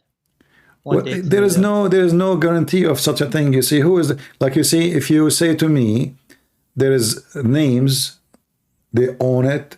There's addresses, we can go there. There is a guarantee from the government. They are watching it. Then I can maybe think about it. But as long there's nobody like if you put your bank up to 250,000 in the bank, government, they have to pay you back, correct? Mm. Look, in the bitcoins, who is going to give you anything? Let us say you invested 250,000 because this is this is where the risk is free. But there is no such a thing with bitcoins. I'm not expert in in such a thing, but for me, if I have money, I will never put 1 penny there. Okay, thank you. Even if it's going to be like 1 coin will be $1 million, because I'm just investing in the cloud. I don't know what it is. Okay, people who have too much money, maybe they can put here and there. They don't know what to do with their money, But for us, limited, what you have, You lose it, you lose everything. And then you will cry forever. Right? Yeah, I'm sure. Yeah. For me, me myself, actually, I'm trying to do some saving for, when I get older, and trying to do investment. But even when you try to do investment with the stocks, there's no guarantee. They can lie to you. The owner of the company, he can scam you. He can be lying, they can be spending and they don't report correctly, and later you find out. There's many things you don't know. So even in stock market, you don't know. But at least those stock market, they post there's a news, you hear what's happening, you can sell fast, you can, But in the bitcoins, there's nothing there. In the top of that, depend what the investment you want from. Like, do you want just to have an income for the future, or do you want to get rich? What do you want? It's more of like some people just want to have it, because I used to work in the industry. Like, I would sell people Bitcoin. I was a sales guy in there. Some people just want to have it just because it's something that they can hide from the government. Kind of like if you were to buy anything that's a currency that you can just hide and keep to yourself and use to spend in other countries. Like once I remember, I did hide my credit cards. So if a thief come inside, we'll never find him. But until now, I could not find him too. So I'm afraid if you want to hide it from the government, you are choosing the correct place to the point you yourself, you will not find it. Because if the government cannot find something, that means there's something fishy about it. Because how in the world government cannot find it? I mean, do you know how much power they have? Do you know how much software of spying they have? Do you think really that government right now, they don't have a name of everybody involved in Bitcoins? I mean, that's not, like you were working as a sales agent for Bitcoins. Can the government hire you as their own agent to tell them that who is the one who bought from you? I mean, come on. So the statement that, nobody knows, etc., government don't know, this is just a joke. Those people, they can listen to your phone, they can listen to your conversation, they can listen to you when you fart. I mean, who can hide from the government, especially if you live in the West or America, right? So whoever says to you, you can hide it, that's not true. They knew everything. Anyway, my friend, if you want my advice, don't do it. But who am I? I'm not an... I just wanted your thoughts. But yeah, I'm not. I don't think I will never. For me, if you are a person who want to security, buying a property, renting, or maybe a stock which is not risky, like have to do with something something is guarantee, something people cannot live without it. Not something is is like can change in the wind. Like, you know, if you buy stocks with Tesla, this guy Elon Musk is an idiot. Every day he says something stupid. He's like Trump. The second he says something stupid, the stocks go down. So it was 200 something, now it's $185. So people, they lost almost $100 just because of his statement. So when you invest with somebody, you have a big mouth, all your money is between his teeth. He make one statement, you lose your money. Just one statement. You know, like Elon Musk, he said, I'm going to sell shares because I don't have money to pay for Twitter. $40 billion. Stocks went down like crazy. Just one text, one message. Even though you did nothing wrong from your side. You trusted the company, you invested in the right place, those cars are going to be sold. Everybody talking about electric cars, how smart it is. One statement from an idiot can destroy your saving. Losing $100 out of 280 or something, that's a disaster for someone have little money. Or anyone, even the one have a lot of money. Well, what about real materials like gold, silver, or watermelon? There's risk too, because even those, you know, I mean, who need gold these days? There's any need for gold? I mean, if the gold is needed only in certain material, like a certain industry. Yeah. But the major gold you talk about is a stock gold, which means gold saved in storage. Nobody will use it. Nobody will touch it. That gold will increase only when there is inflation and things go crazy. But even that can go the opposite direction. So I believe anything that does not give you protection is not an investment. So you can buy a land in a corner lot in a city. It's far away a little bit from the city. After 10 years from now, it's going to be a city. It's going to be 10 times, 20 times the price of the property will be increased. That is a good. The land is there. Nobody can take it from you. You own it. There's no risk. You lose nothing. The city is expanding. Population is increasing. This land is going to be important. If not next year, 5 years, you know, you have to invest all for the long term, not for tomorrow. Tomorrow investment is a risky investment. Long term is the best. And a focus on something is real, not something based on fictions and somebody making a comment in Twitter and you will lose all your money. And I'm happy for you, my friend, that you left Islam. Anything else? No, nothing else. Not well for another time. All right. Thank you very much. Bye. Yeah, I don't want people to think I am a finance advisor. I'm not, you know. I am not an expert in such a thing.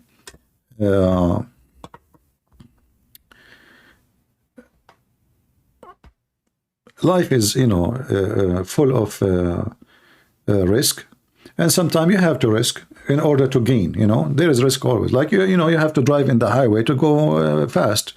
You have to take an airplane to arrive, you know, in a few hours. There is a risk.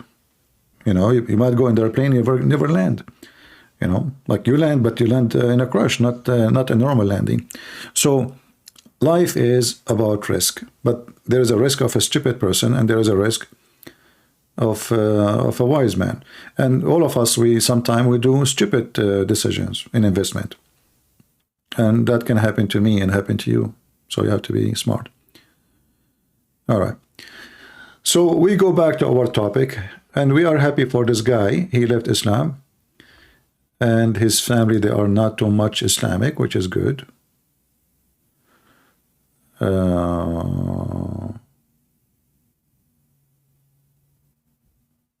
Let us see.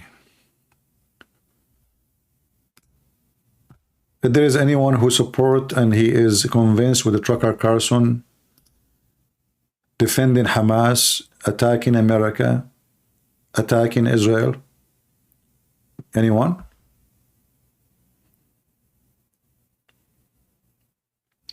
All countries are buying gold and silver. Well, you know, countries, there are some countries that don't know what to do with the money. So they buy gold. But in reality, I say to you, what is the use of gold? Nothing.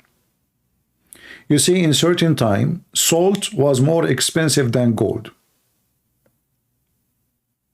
Who buys salt these days as an investment? Nobody. So things change. Gold was the most powerful, let us say, you know, valuable thing a human being have, for sure after diamond, but I mean, in a massive way. But now, what gold is for? Venezuelan, when they bankrupt, they start selling their gold to Emirat and Qatar. Did their gold save them? No. What gold did? If they invest their money in something can give a protection, that can save the nation. If we build an industry, if we build manufacture, if we have technology, that will make money. Gold doesn't make babies. You buy a kilo, the kilo will stay a kilo after a billion years.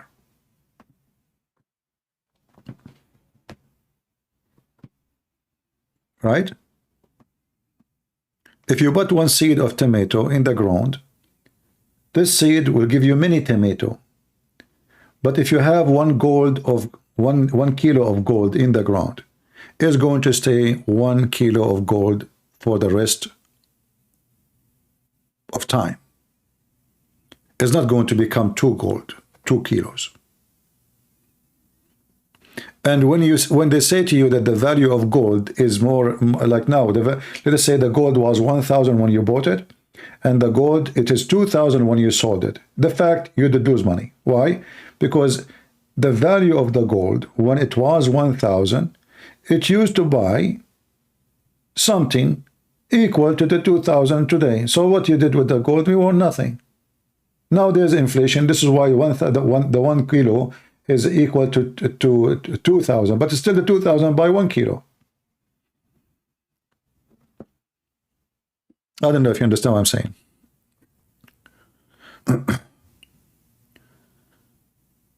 Those who bury money and they want the money to multiply by itself, is not going to happen. So if you want to invest in a company, you know, they do something. They have job, they have businesses, they give people job, salary, they help the nation, you know, they provide something. What Bitcoin do? Bitcoin, as the way I see it, is for criminals, people who they are trying to hide from government, and you know, you have something wrong, you think you can get away.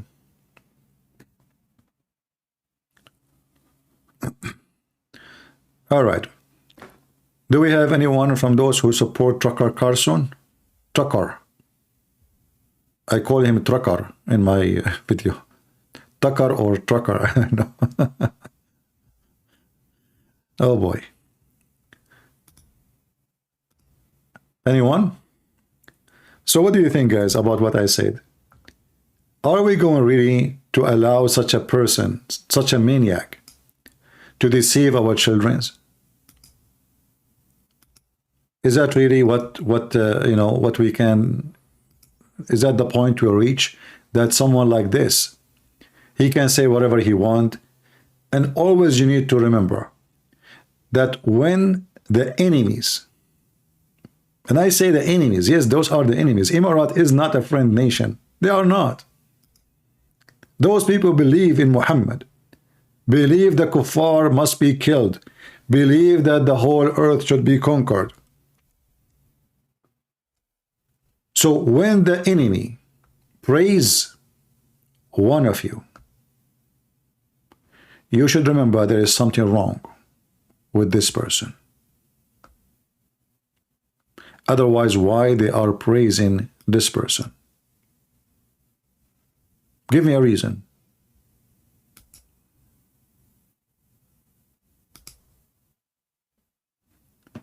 If I ask you right now, who is the one who will be happy to see Tucker Carlson a president? Hamas. That's it. He will cut fund to Israel. He will not support Israel. And we attack Israel. And we gang against Israel. And Israel will be alone around. And all those 1 billion, 1.5 billion, they knew now that Israel is alone. Because there is someone like Tucker Carlson, he believes, what's our business? But in reality it's our business. Why? Because if they finish with Israel, they will start with us. And same time, this guy, he says, what's our business? But isn't it true that many of the hostages are American? This is a point I did not mention. Is it true that many of the hostages are American? So is it our business to go and free the American, or it's not our business? Forget about the Israeli. Let us say this guy, he don't care for Israeli, he hate the Jews, he hate the black people. As you know, we know already who is he. But isn't it our duty as American to rescue the American who they are kidnapped by the terrorist?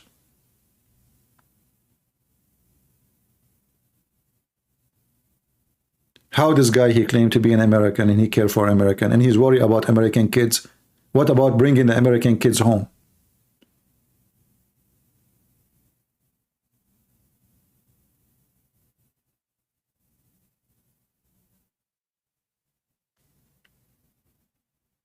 This is why we as a Christian, we should fight such a person, expose him, and not allow him to poison the mind of children. This is why both they agree together, like Andrew Titz. You see, Andrew Titz is a pimp. This guy is a pimp too. He's sold to the devil.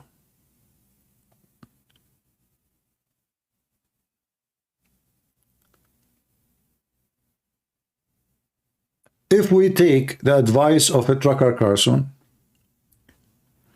and by the way, I think Trump is a stupid too when it's come to the abroad policy. But I wonder how come Trump, Tucker did not question the motive of Trump when he was supporting Israel and he moved the embassy to Jerusalem and he gave aid. How come he don't criticize Trump and he called him names?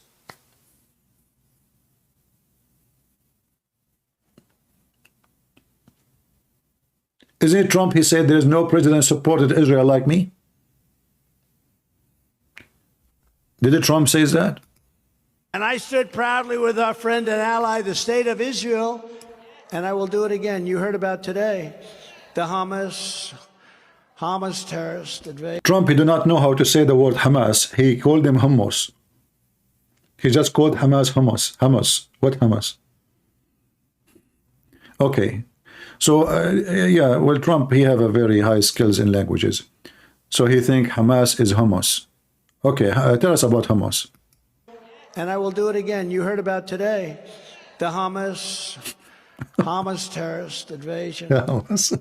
I mean, when you think about, and what do you think of Hamas? What do you think? Do you know about Hamas? He was doing it on purpose. He called him Hamas. That's a good one. The terror evasion of... I think he's copying me because I'm the one who called him Hamas. What the heck? Israeli territory and the murder of Israeli soldiers and citizens is an act of savagery that must be and will be crushed and avenged, has to be crushed. Israel's at war and the United States has to support Israel. We have to support Israel. There's been no better president for Israel than me. It's true. He was more a president of Israel, more than a president of USA. He was busy with Israel. But here you see how this Tucker Carlson, he's an idiot. And he appealed to the stupid ones. Like when you are a teenage, you say no just because it's, okay, your mom, she says something, you say no. It doesn't matter what she say, you're not even listening.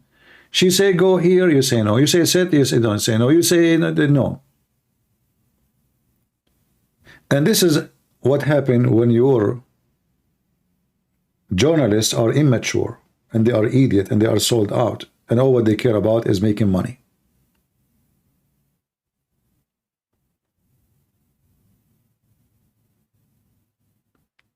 There is no way someone, he is a Christian, he will say it's not our business to support Israel. Why?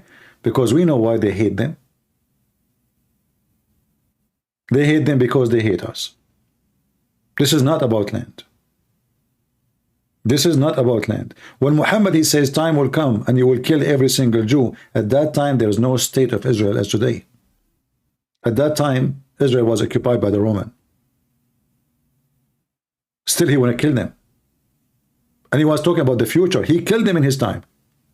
And he's talking now about killing every single Jew in the world.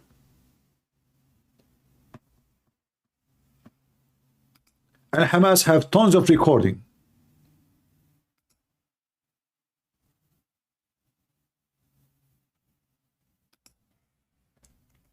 not only Hamas, all Muslim sheikhs. If you search right now about can we be friends with the kuffar? Shall we kill the kuffar?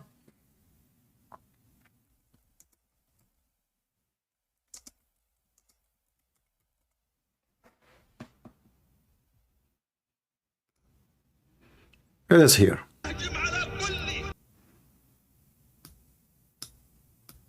This is about only Israel? You know what Iran and Houthi and Hezbollah, they say every morning, death to America, death to Israel. Death to America, death to Israel. Why didn't say death to Russia? Because Russia is supporting them, sadly. It's the fact. Who is the one who built the nuclear facility for Iran? Russia.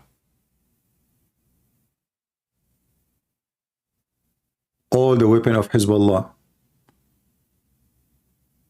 And now they are exchanging support. Iran sending drones to Russia. It's not because they like the Christian there, but they are using them. They need Russia. They cannot fight the whole world alone. They need someone in their side. This is Hamas making a speech. And this is a video published by them. What the video is saying, let us see.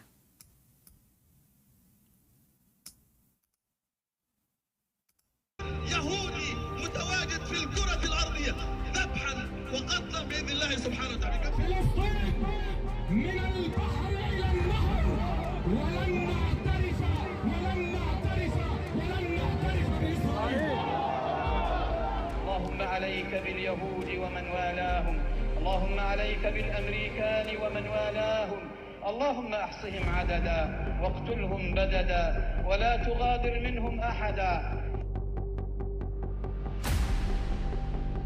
وبدنا إياكم يا أهل القدس بالسكاكين امعطوا رقاب اليهود كلها يتقف على العرق من هان.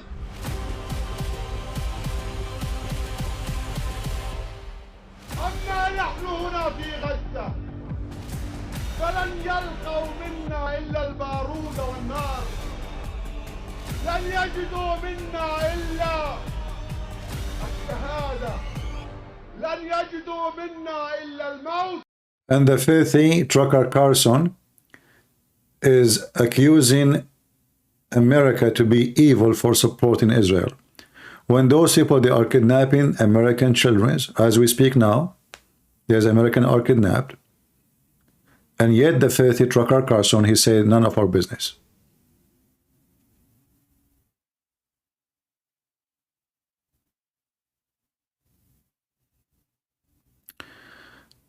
Did you see their interview with Sinwar's friend who said Sinwar was shocked that Israel responded like this? He would have done operation differently. Well, for sure, you know, and actually the massive response of Israel is a little response. So it's a massive and a little. Why? Because simply the mission is not complete yet. And those people, they will rebuild. This is why they have to control all of Gaza. And they have to control the border with Egypt. And actually the response of Israel today is very important. So I saw the last speech of Hassan Nasrallah, and you can tell he's terrified. Because he heard that the Israeli will not stop, even if he stop. That's it, from now on.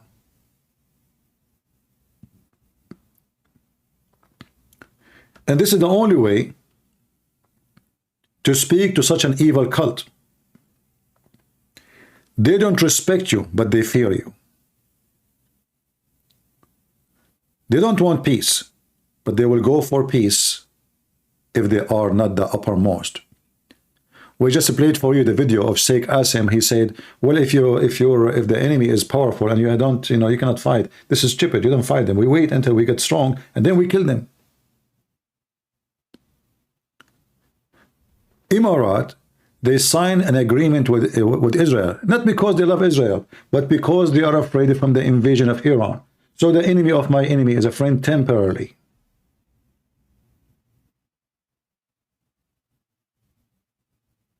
all those Muslim countries who sign agreement with Israel, they will never be good to Israel because it's against Islam to be good to them.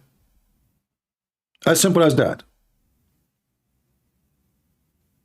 It's just about a matter of time. If you remember in the Quran, in case your memory is not good, we can refresh your memory. The Quran says, cry not for peace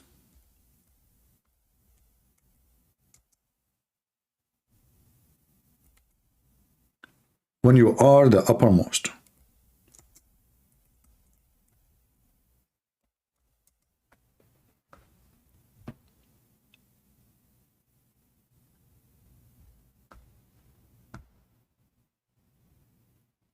What does that mean? It's very simple.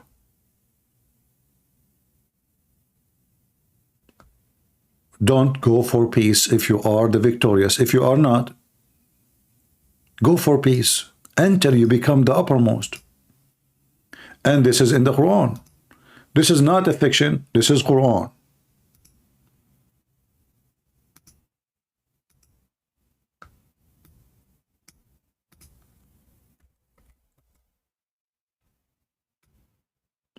Chapter 47, verse number 35. Cry not for peace until you are, as long you are the uppermost. If you are not the uppermost, you sign peace temporarily. This is what Muhammad he did. Muhammad he signed peace with his enemy. The enemy, they were stupid. They believed him. They went to sleep. This is what happened with Israeli until October 7. They stop even watching Hamas leaders. They stop watching their phones. The Shin Bet, they go home. That's it. The whole nation is vacation. There's no war. That's it. Those people, they are building villas. They are buying a lot of concrete to build villas. They allow the money to come in from Qatar like rain. You know, they are because, you know, those Hamas leaders are corrupt. They are building villas and swimming pool. Let them. As long as they leave us alone. They were stupid. And this is what exactly what Muslims believe. Chapter 47, verse number 35. So be not weak and ask not for peace, between two brackets, from the enemies of Islam. Not from somebody, anybody, the enemies of Islam. Anyone who is the enemy of Islam, anyone don't accept Islam. Anyone don't accept Islam, he is the enemy of Islam. While you're having the upper hand. So then when you go for peace, when you don't have the upper hand, you see it?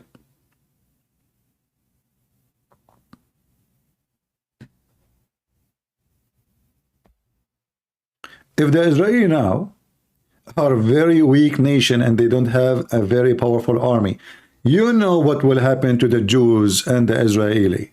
You know. They will be slaughtered. In fact, they try to slaughter them many times.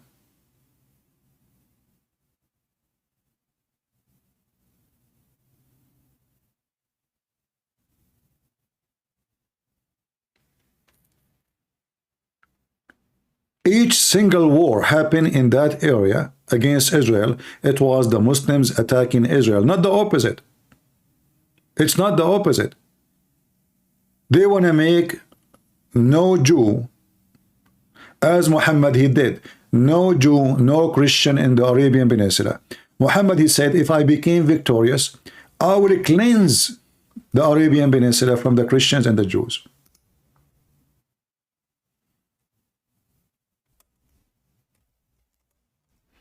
We don't say things, we prove it.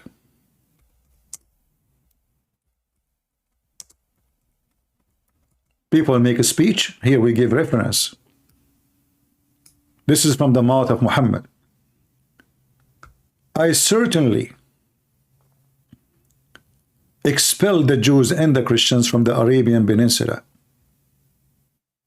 as leave only Muslims. Do you see it? This is the dream of the Muslims. Until they conquer the whole earth.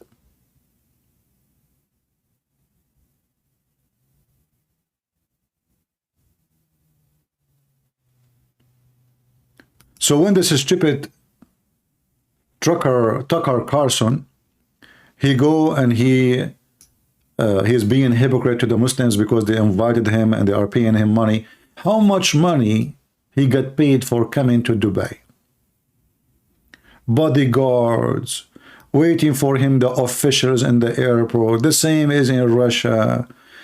I mean, everything, my friend, have a price. How much money Tucker Carlson he made from his interview with Vladimir Putin? Just ask yourself, how much money? Nothing is about the truth. It's all about money.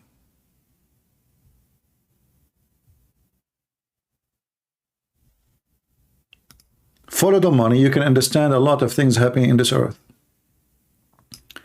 Those people who they are working in journalism, there is no journalism, there is vandalism.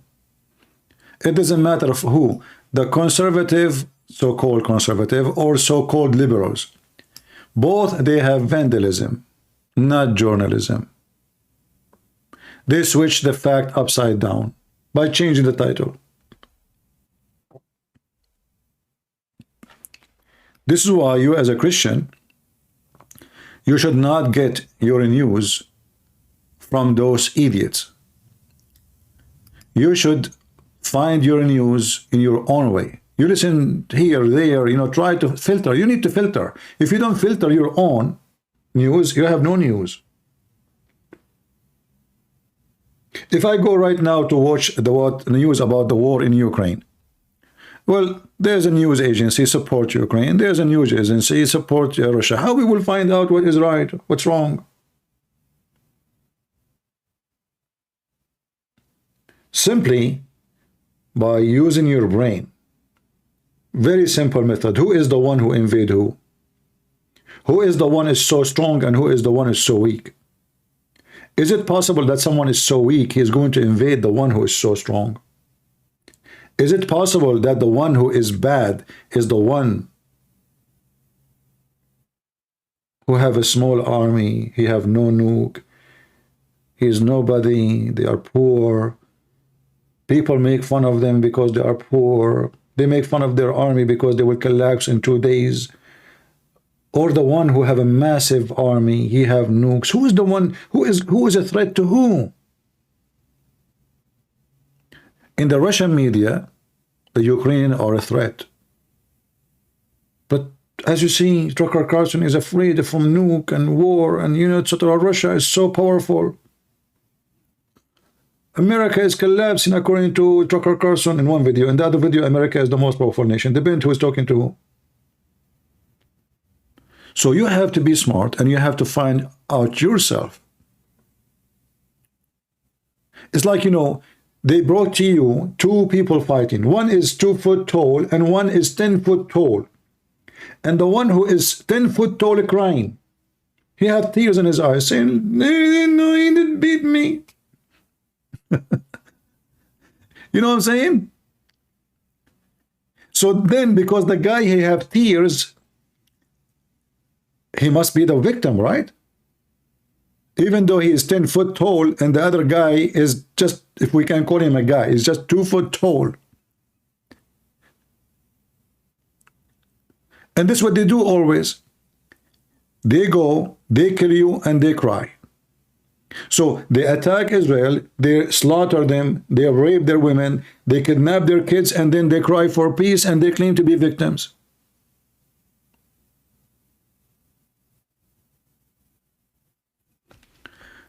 Have you not recognized that the NATO washing money in Ukraine and they are getting into all over Europe now? Of course, Russia will act. Okay, hold on, I will go with you. I don't know, you know, sometimes, look, my brain is not functioning like yours. So as long Russia is afraid from the NATO, how come Putin is giving open visa to the Turkish? All his vegetables is coming from Turkey. He sold Turkey, which is a NATO country, the most advanced missile, which he refused to give to Armenia. Not only that, even the old-fashioned missiles which Armenia have, the Russian refused to let them use it in their war with Azerbaijan. Putin, he threatened that he will take it away if they use it. So look, he is so worried from the NATO, but Turkish is all over Russia. He is so afraid from the NATO, but there is almost 1 million Russian inside the NATO countries. I mean, do you see how much he is so worried from the NATO? The NATO is so excuse. It's just an excuse.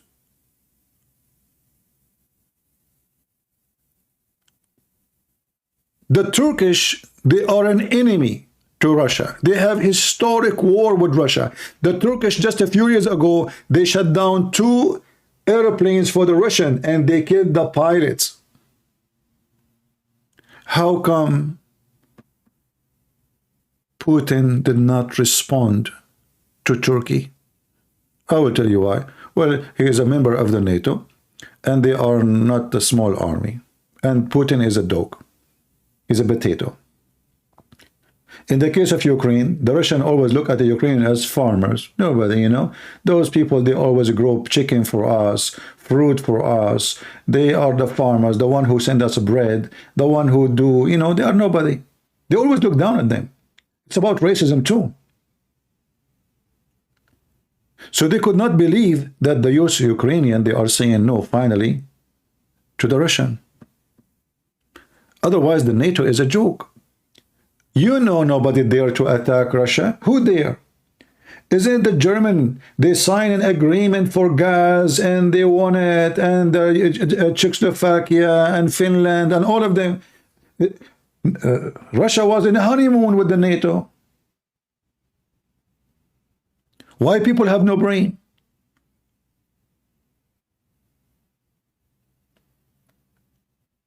McDonald's open in Russia. Mercedes open in Russia. Audi open in Russia. I mean, all the NATO companies, they are in Russia. And Putin, he welcomed them. Why he's worrying? It is an excuse. Ukraine is a rich country with minerals, and there is a very heavy industry. Ukraine is the only country can make spaceship engines.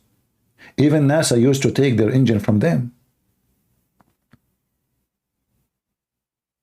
So Ukraine is a very strategic for Russia. Putin, he want to steal the Ukrainian money. He want to steal their minerals. It's about conquering. And because he thought, this is why he called it operation. He did not call it war. He considered Ukraine as a part of his country. Operation. You know, like, you know, we will go to the borders, we do operation. Oh, we have a gang there, we do operation. He did not call it war because they don't accept even Ukraine to be an independent country. But the same Putin, he was signing many agreements with Ukraine before the war. As an example, the gas line. And they have embassy. And the exchange of ambassadors, which means you acknowledge them as, not only that, Russia signed a treaty with America that nobody will invade Ukraine. And this is why the Ukrainian, they gave their weapon, their nuke. The stupid Ukrainian, they gave their nukes. And this is what happened when you trust your enemy. Never trust your enemy. Imagine if the Israeli now, they sign a treaty with American and let us say Saudi Arabia that you know, Israel, they give up their nuke, and we sign a treaty that nobody will invade them. What will happen to Israel? The same what happened to Ukraine. As soon they give their weapon, bingo, they are nobody. They want to eat them alive. And if the Israeli give up their nukes, they will eat them alive too. I mean, they want to eat them alive, even though they have nukes. Somebody calling. Hello? Hello. I'm calling again. All right. So my little brother, I was talking to him about Trump earlier today, and About what? he has about Trump, Okay. and he has some arguments about Trump. He disagrees with you, but he was too scared to join, so I'm here instead of him. Is that okay? Sure. Okay. So his points are: one, strong economic policy is going to translate to geopolitics. So the better Trump does locally, economically, in the United States, the stronger the United States will be in the world. Two, countries fear Trump, and he's kept them in line so far, and they obey him. So he thinks that he will be able to make them fall in line again. And three, anyone that knows, this is his own words, anyone that knows basic of life knows that Trump is better. And he thinks that he can avoid any sort of conflict. Like he's the Messiah, basically. Yeah, Messiah. Don't insult the Messiah, my friend. No, you see, the Trump, I voted for Trump, and if there is an election again, I will vote for him again, because we don't have other options. For sure, he is better in the economy, because he go with common sense when it comes to economy. Like, we have gas, so why we buy gas? And when you don't buy gas, the money will stay in USA. And when the money stays in USA, more jobs, more companies, more business. It's very simple, common sense. The liberals are stupid. They have mental issues. So Trump, he followed just an easy method. Oil, fuel, cheap fuel, mean business, mean money, mean economy. And we have the fuel. So why we are going to buy from Qatar when we have a lot of fuel? That's all. This is the whole strategic point which make him successful. Stupid Biden is the opposite. The first day he came to the office, he said, we will make the fuel and like they go bankrupt. He said, we make them, I promise you, we'll make them out of business. But we are going to make them out of business, but now we are buying from the enemies. So money is going out of the country. The more you buy from abroad, the more you lose, because your money is going out. The more you buy from indoor, the money stay indoor. So imagine we live in the same house, and you give me tomato, I give you money, but the money is still in the house. Then you have to invest it in the house. When we give it to China, or give it to Qatar, or give it to Emirat, or give it to Bahrain, the money is gone. That's it. And they use it, and those are countries where they are, they consider themselves enemies. So it's very stupid behavior of the liberals. The second one you said about two countries, they are what? They obey him? No, so me and him both agree economically he's strong, and you do too. But yeah, the second part is where I disagree with him, and I don't know if you agree or not, but I don't think you do. But that Trump is able to scare off other countries, and basically he thinks that he can prevent any sort of conflict geopolitically and between countries, because people fear him. Like Russia will fear him. Nobody fear a person, but they fear America as a strong country. So when the economy is strong, the country is capable of doing more. When the economy is bad, because war is very costly, it's not a joke. So if Trump, he became a president and the economy is strong, then America is stronger. And that will make the enemy be aware of a stronger country. If the economy is bad, borders is open, things is messed up, the country is very much divided, jobs is going down. They knew that the American, they cannot go for war, and they cannot fight anybody. So they will be, they will compromise. When you are weak, you compromise. So with Trump, the compromise issue is not in the table, because simply why he will compromise if he is the strongest. However, Trump is not a person of war, but still the enemy will fear America, which is with a strong economy, which will make the man more popular and more able to convince his nation in case he decides to go for war. So yes, nations will fear him more than the stupid Biden. This guy, is weak, is old, and his decision is not in his hand. It's obvious. His own party make fun of him. So he is not going to scare anybody. But still America is the most powerful country in the world. And still the enemies, they will be worried that even this old man who is very weak, he can go crazy and he can make a command and he can make them pay the price. So at the end of the day, it's about strong economy. It's not about a strong person only. Strong economy is more important. if you have no money for buying an ammunition in your pocket and you have a gun, your gun is useless. And this is exactly what economy is about, for war and peace. Economy is the ammunition for anything. It is where all your supply coming from. It's where your security is coming from. You know, strong economy means strong security for food, for oil, fuel, electricity, medicine, ammunition, manufacturers, employment. All of this will make a powerful nation, not only having an army. So for sure, Trump, he be better choice for America. Okay, and do you think that if they allow him to be in office, that he was going to be able to reverse what's happening in Ukraine and what may happen in Taiwan, prevent it? He cannot reverse anything. I mean, what's reverse? It's not, or like stop it, basically. No, not reverse it. No, he cannot stop anything.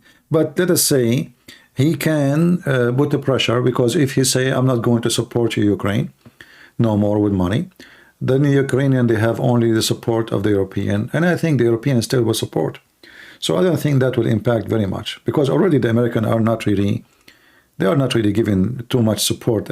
Even in the news, they keep talking about how big the support is, but in reality, Ukrainian right now, they are preparing themselves that the coming election, most likely Biden is not going to be in the office.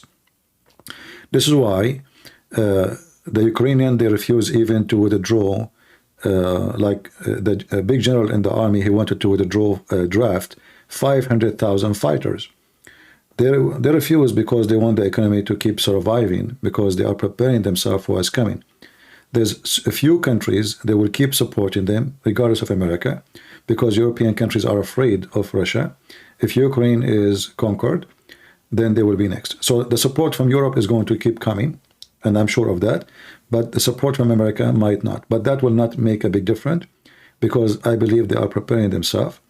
And the top of that, now we see in the news, Ukrainian, they will not be keep depending on the American weapon or European weapon. They are making their own. So now they are in control of the Black Sea, and now Putin himself, like, you know, if you watch the interview with Carson, Putin, he says, I'm willing to negotiate. You know, he will never say that if he is strong. He is saying that because simply things is messed up for Russia. We just saw. Sorry, what is it he said? He is willing to negotiate. The Ukrainian are not willing to negotiate, and this is true. The Ukrainian, they will not negotiate. Why they will negotiate? You take our land, to give us our land. So he want them to negotiate, and he want to keep the land. That is not fair. So the one who will negotiate obviously is the one who is losing ground. Even maybe he is gaining ground. Maybe in the ground he is gaining ground, but he is losing ground because the cost of the war, it became unbearable for him. Like just a few days ago, the Ukrainian, they hit a massive ship. You know, the Russian took them 10 years to build it. They lost it in 5 minutes. And they sent 6 or 7 drones in the sea, in the Black Sea, all the way to Crimea. So now the Ukrainians are not the same as 2 years ago. They are building their own weapon. They have their own guns machines. They have their own drones. They are not buying drones no more from Turkey. In fact, the Turkish now, they are using the Ukrainian engine from the beginning, actually, to make a drone. So the Ukraine tomorrow is going to be a scary army. And we don't know even if the Ukrainian right now, they are preparing themselves. And we don't know if already they have nukes. Because remember, Ukraine have many nuclear facility long time ago, not now. And they used to have nukes. So they can make nukes. And I believe, I think, and this is the right thing to do, if they are smart, they should have already some. So Ukraine is going to suffer for sure, because, you know, they are not in the same size of Russia. They don't have the same population. You know, they are not really prepared for such a war. The Russian, they have a massive warehouses of etc. But later we found out how they are destroying their tanks, how they are hunting them, how they are even using now tanks from 50 years ago. The Russian, they are using T-60 something, I forgot the number, and the T-72. I mean, those are old tanks. They use them only because they are out of tanks. So the Russian now, they are really struggling. Putin, obviously, he made a big mistake. He thought it's going to be 2 days, picnic to Ukraine. And even the American, obviously, they thought the same. The American, they were stupid. All the general of USA, I saw many interviews. They said Ukraine will collapse in 48 hours maximum. 48 hours. What happened is the opposite. The Ukrainians right now, they are hitting all the way to Moscow. So the game is changing. And now Putin, he noticed that Russian, they will start complaining badly. Already we have a lot of people, they are complaining badly about this war. Their kids, they went to war, they never came back. And now when they see the bombs are coming in the city of Moscow or Pittsburgh, that is different from saying, I am attacking, we have war in Ukraine. The war now is not in Ukraine no more. The war now is in Russia. And every day there is a new attack in, manufacture or fuel stations or etc. by the Ukrainian. So Putin, he have to compromise because he is getting weaker. It's not the opposite. Even though it's supposed to be Ukraine is going to be compromising, but if the Ukrainian, they are able to sponsor themselves, I don't think that will benefit anybody. And sadly, Putin, he is so proud of himself. He don't want to say he made a mistake. He don't want to admit that it was a stupid decision. And because of that, he's proud. And now he have election too, which is, funny election. Because he's the kind who is a dictator. And dictator will never say, I made a bad decision. How he can explain himself coming back as a president if he agree that he made a bad decision. So he will keep in war until things maybe go out of hand. And we will not know what will happen next. But I don't think Ukrainian will compromise so easy. And at the same time, I say, and this is my statement, if the Ukrainian lose the war, still they are victorious. Why? Because they fought the most powerful nation in the earth after America. Alone. Regardless of the weapon they send them, but still they are the one who's fighting alone. And that by itself is a victory. And last summer they were able, not this summer, the summer before, they were able to take a big chunk of land back. So, I really have a lot of respect for those Ukrainians, and I feel so much sorry for the Russian soldiers getting killed, because this is something evil. And for me, the war from the first day is nothing but evil, and there is no reason for it. Russia is the biggest country in the earth. They have borders with every single country, massive country, China, Japan, America. They have borders with us in America. So if they are afraid about being next to the NATO, well, they are in the border of America. They are literally in the border of America. We have 1 mile between us and them. Just 1 mile. So what NATO is talking about? And now after all of this, Finland and other countries, Sweden, they joined the NATO. So did he succeed? No, he failed massively. If the point was to stop Ukraine from joining the NATO, he failed. And he will not be able to make them, go down to their knee. Okay. I hope I answer you. Yeah, I have a disagreement though with something you just said, but maybe I'm misunderstanding some things or missing information. But you mentioned Donald Trump would take off pressure from Ukraine so they stop fighting. Is that correct? Trump is a businessman. He don't care really for Ukraine. He don't care if Ukraine win or lose. He's a businessman, and it's very well known that Trump, he's not let us say, he's not the person who have friends. He have no friends. Okay. This is why he said just a few days ago that when he was speaking to the leader in the NATO, he told him, if you don't pay, I will encourage Russia to attack you. He said that. So this guy, he's a businessman. He don't care really for trust and loyalty. And his ethic is bad too, because this is about ethic. His ethic is bad. And such a person, you cannot trust him to be a friend, because if you don't pay him, he will dump you. Mm-hmm. Yeah. Okay. And then just the issue I have is, you said Europe would always continue support for Ukraine. One thing I just don't understand is there's a pipeline that's running through Ukraine, right, to connect Russia to Europe to supply oil to Europe. Yeah. And I heard like last year Germans had to heat their houses with trees they were cutting from their backyards and parks. They really needed, you know, like gas was super expensive. Restaurants are closing because power was very expensive. Because Russia had cut gas. So wouldn't actually, if Europe would allow gas, would tell Ukraine to allow gas to flow from Russia to. Well, I want to tell Ukraine to do or not to do. No, listen. This is not about helping Europe. The European, they should be smarter. Why they stop using a nuclear facility for fuel and electricity? They were stupid. Now they start building again. So by the time the war is open, now they should have what is ready. Now they have, you know, and they are building a nuclear facility. Look, in Ukraine right now, every house have electricity, but they are the one who has have war. So why the stupid German? They were not preparing themselves to support themselves if somebody cut their oil from them. Is it possible that somebody will do, or an accident happen and this gas line stop? Is it possible that one day Putin himself, he get upset from something and he stopped the line? So they should be smarter, but they are not.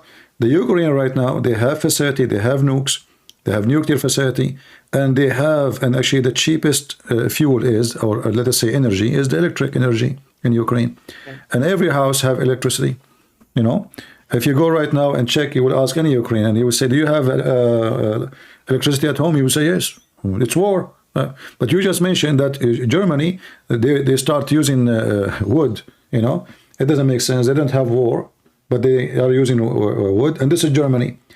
Why? Because the stupid climate change propaganda, they forced them to stop their, you know, their nuclear facility, which is the cheapest way to make a fuel and to make energy, and they decide to stop it, and now all of Europe is going back to that. So we're seeing a big shift in the climate change policies then. There is no climate change. This is a joke. What's climate change? Climate change. No, but what I'm saying is we're seeing a shift in kind of the belief. It's not about the belief. It's about necessity. I don't know about the belief, but about necessity. As you see, they will die from cold. So what we would do? We have no choice except either buying gas and oil from the Arab, or we have our own nuclear, and we can have very cheap electricity. For sure, the cheap electricity will win. You know. Okay. Because simply, actually, even for climate change, the nuke facility is way better because there's no carbon, there's nothing, you know. Yeah, and as long as it's secure and safe, then nothing to worry about. Yeah. Okay. All right. Thank you. You're welcome.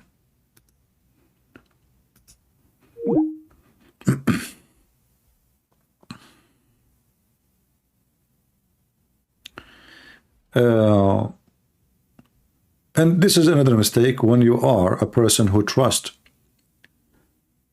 your heat on the neighbor. That is another stupid mistake. And when you have the technology to build your nuclear facility, so you will have unlimited supply of energy and power and electricity, why you don't do it? Why you are being stupid, you know? And Germany is a very high-tech country. It's not like this is not Somalia. So this is what happened when the liberals take over. They want to shut down everything. They want to shut down a nuclear facility. They want to shut down fuel. They want to shut down everything. And the excuse is the climate change. But when they get cold, then they forget about the climate change. What they will do if there is no electricity and there is no power. Yeah.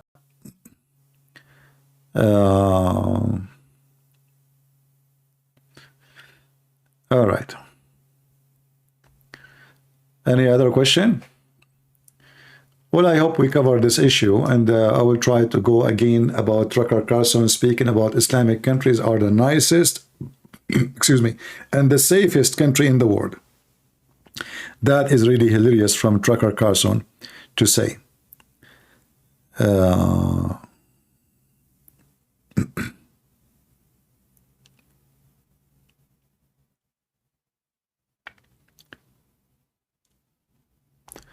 CP, stop this. People need to learn, not politics. Okay, who was asking you to stay? Take a hike. Stop, you are hurting me.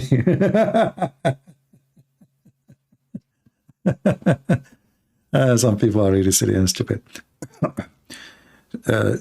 Sahih, don't get married. Because I think when your wife, she asks you to go to bed with her, you say to her, stop. People need to learn, not sex. Is that what you do with your wife?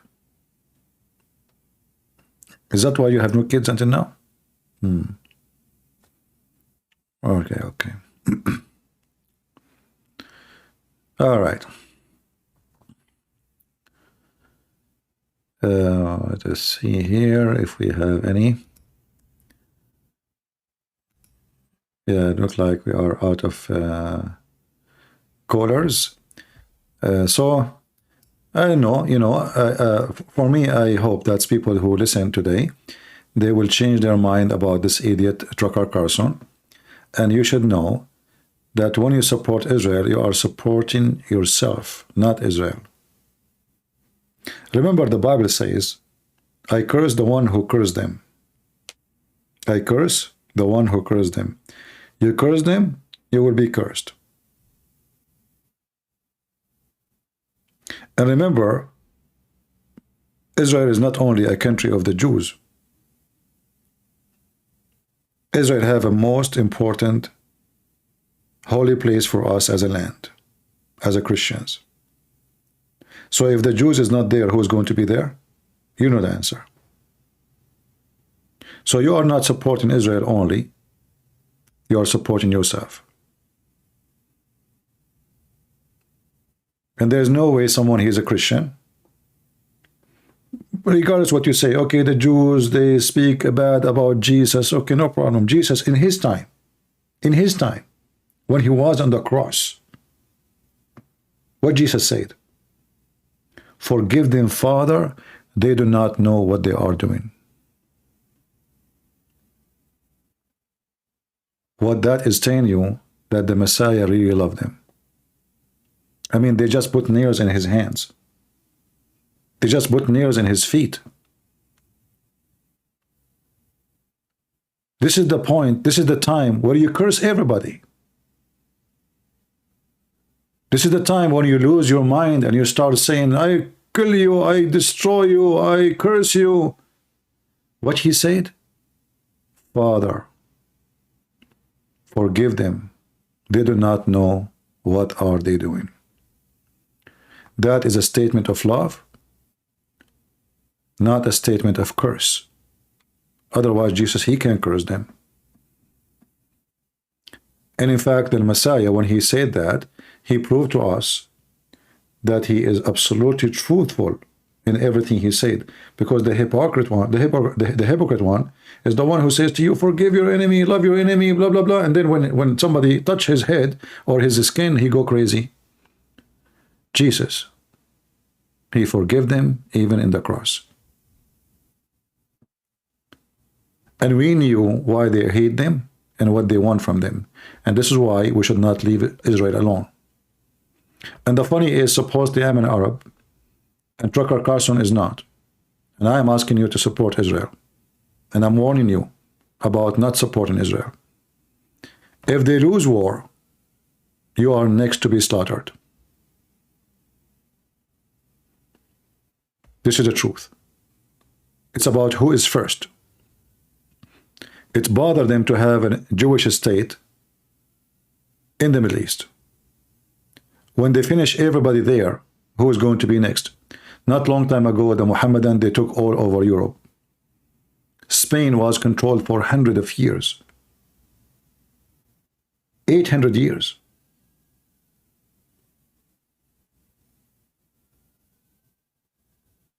Erdogan is taking our churches and converted them to mosque. Their holy war never stopped and will never stop. It stopped only for the Western. The Western, they lost their mind. They don't know what's coming to them. They are busy with the global warming. They don't know that the earth is boiling under their feet. And the terrorist is all over Europe. And sooner or later, there's a big civil war will happen inside Europe. In England, in France, in every European country. It's just a matter of time. In the same time, we are not here to teach hatred against anyone, but we are just sharing the truth. Islam is a religion of violence, and they believe that they should fight everybody. Muhammad, he says, I've been commanded to kill all mankind until they say there's no God but Allah and there's no prophet but me.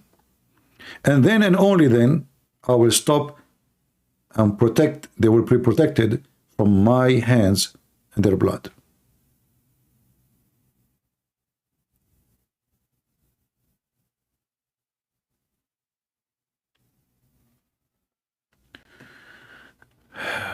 When Jesus said, Father, why you have forsaken me? Well, if you read the whole chapter, you will know right away this is about the Messiah.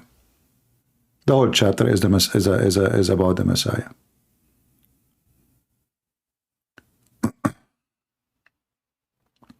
So because we know what they believe, then it's stupid of us to say, oh, you know what, we should forget the past, the future will be different. The future, as long they believe in a book, is written 1400 years ago, and this book asking to kill all non-Muslims, then it's only your foolishness to believe that they are going to forget about you. It's just a matter of time. And actually, they are there already. So what time we're talking about? And those people, they have no compromise when it's come to who to kill, who's not. Women, children, babies, burn them alive, rape them. They are still living in the time where thousands of years ago people used to do savage stuff. They never change. They never change. Thank you for all the time you have with me, and I hope you have a good night. Maybe tomorrow or the day after, I will go and I will speak about Tucker Carlson praising evil countries, claiming that they are nicer than America. And we will examine if this is true or not. Shall we? We should really examine what those are false teachers, by the way. He don't claim to be a priest, yes, but he claimed that he can teach you about what is a better future for you. So you can change your mind about you vote for who, you go against who, you choose who, and who you support who, you donate to who. So he wanna supposedly guide you for the right path in your life. But in reality, this man is very evil. And I say to you, and I am from the Middle East, I will never stop supporting Israel, even though I don't agree with Netanyahu, even though I call him a scumbag, even though I blame him for everything happened, because he is stupid. He is the one who commanded the Shambit not to watch Hamas. He is the one who trusted a security camera in the border. He's an idiot. Him and the one before him and the one before him and the one before him and the one who signed peace agreement with the stupid Arafat. All of them, they are stupid. You signed peace agreement. Did you receive peace? You acknowledged him as a president. What you got from that? Nothing. Now they call himself president. Stupid idiot. You gave them land. Did they give you peace? Did they stop stabbing you, attacking you? Can you find me one day in your calendar without a stabbing attack? So what this peace agreement did to you? You are stupid. This is what happened when you receive command from the American who want to make just accomplishment of politics. So when Trump, he signed a peace agreement between Emirat and Israel, do you really have peace? Here we go, they are bashing you. Emirat is the one who called for vote against Israel, the first one in the United Nations. Calling Israel is a war crime, the same as Erdogan. So you sign peace agreement, are you really at peace with them? They are not in peace with you. You are just an idiot. Trump, all what he cares for is an accomplishment of politician. I made this happen. But what he made is nothing. It's a piece of paper. They will never stop being at war with you.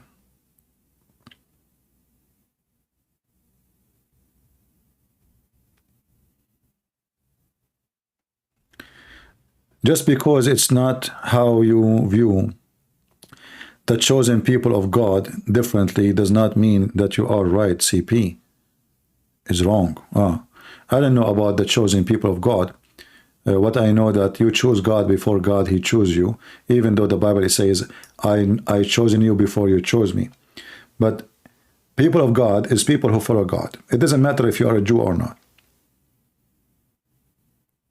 This is why God himself, he said, I curse those who curse you. But he was talking about people who follow God, not about people who support homosexual festival. So in Israel, there's people who follow God, and there's people they don't. As simple as that. There's hippie. There's there's all kind of madness. Those are not just chosen people of God. Chosen people of God is those who follow God. You don't have a license for sin. You don't have a license to be evil. So in order to earn that title, well, you have to earn it. You are not born with it.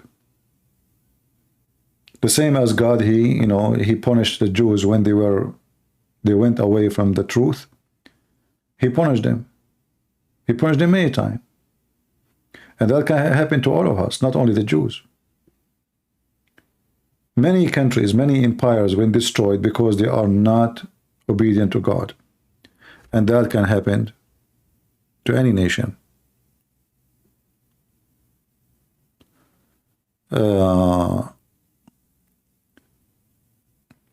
So we are here, we support Israel, not because every Israeli is that is from the chosen people of God, no, but because this is their land. And we know that they hate them just because they are Jews. Even many of them, they are Jews by name. Like the festival, when they attacked the festival, who was in the festival? Many of them, they are, homo and lesbian and hippies, music festival, peace festival. Still, they want to kill them. And those are the one who believe that they support, even those are the one who carry the flag of Hamas. They carry the flag of Palestine. Those are the one who says, free Palestine. Those same stupid people, they are the one who killed first. They don't care. They don't care if you support Palestine, you don't support Palestine. They will kill you. You are a Jew. For them, you are a Jew. They don't care if you are red chicken, white chicken. They don't care. You are a Jew. It's like somebody saying KFC is a nice house. It's a chicken slaughterhouse. It doesn't matter. For them, if they think of you as a chicken, they have to kill you. Wasn't their land before the British took Palestine and the Jewish terror org? That's false, because the Jews are always exist. This is the land of the Jews. If I go right now and I ask, let us go back to history. Is history about who was taken 40 years ago? You just said the British. That means this is the land of the British, if you think about it. At that time, the British, they took it from who? From the Ottoman. So when the Palestinians, they were there. I'm going with you. Who is give me the last name of the king who was a king of the Palestinians, so-called Palestinian. Give me the name. I'm waiting.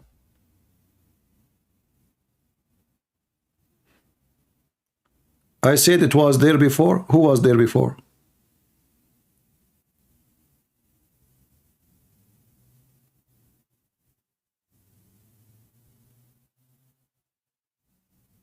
Who was there before?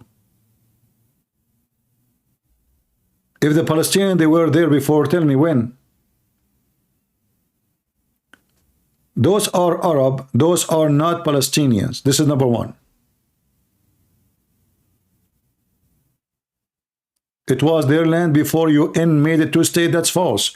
This is not their land. The first time the Muslim, they entered that land, if you ask every single of those who call themselves Palestinian, are you a Palestinian or you are an Arab? They say we are an Arab Palestinians. They are Arab.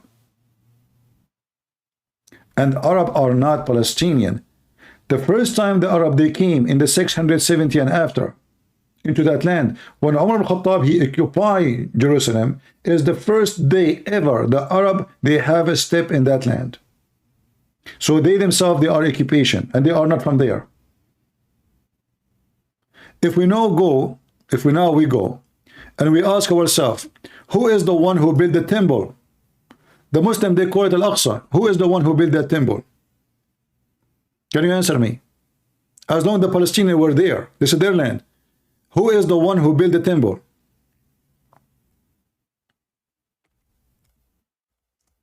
The Palestinian? I'm waiting for your answer. Did you answer?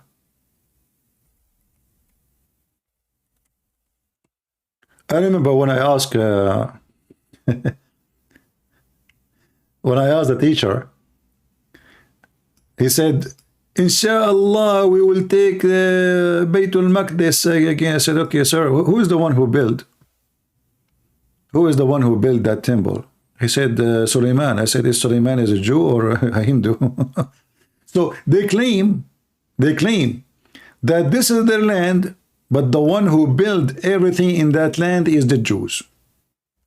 In their books.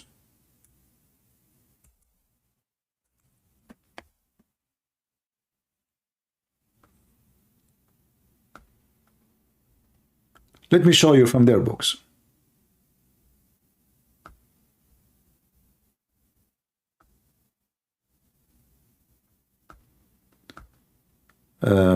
We're speaking about Suleiman, so we can laugh.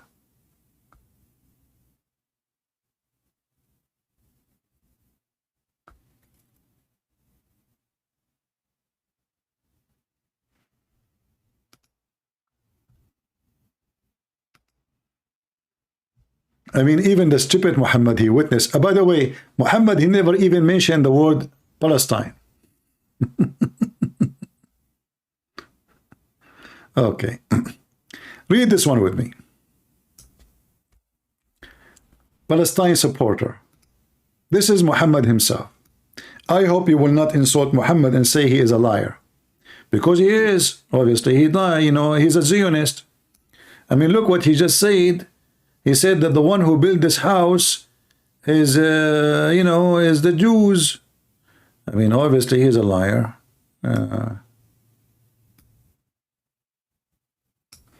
Let us see. I'm trying to find the hadith. It says this one cannot be found. Let us see. Okay.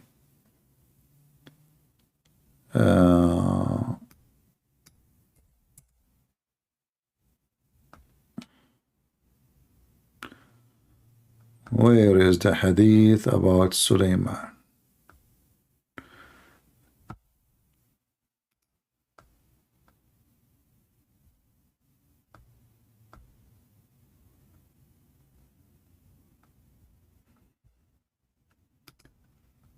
I mean, even their books, even the Quran, chapter 5, verse number 21, it says that the Holy Land is the promise for the Jews. In the Quran. Let us see.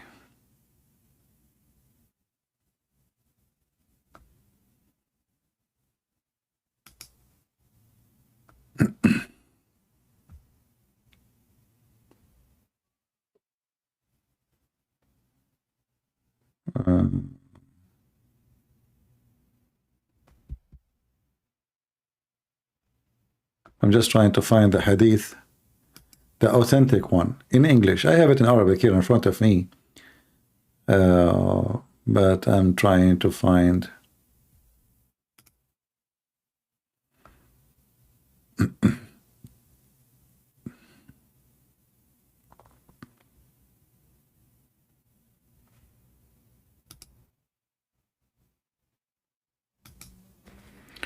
Let us see here.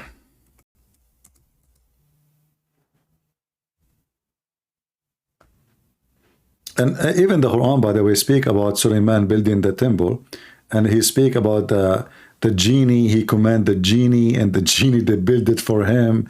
They build maharib and statues in the temple.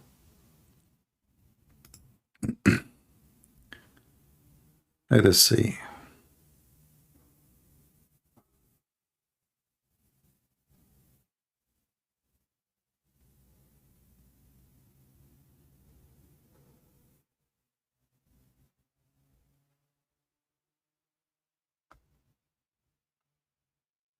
Usually it doesn't take that long to find it, but I don't know why.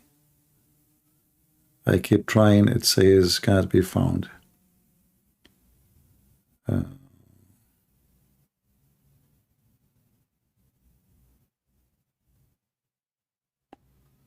Let us see this one if we can find it.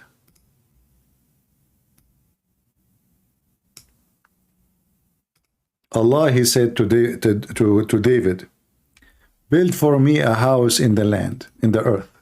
Let us see this one.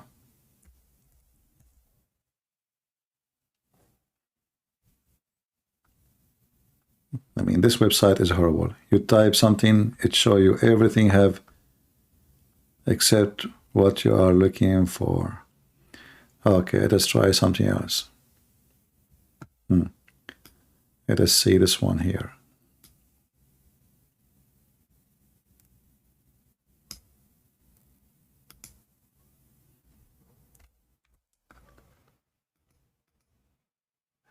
I can show you the hadith in Arabic and use Google translation, but I prefer to show you the English one. Finally. Finally. Thank you very much. Read with me carefully. Who was in that land first? The Arab or the Jews? When Suleiman, the son of David, the son of who?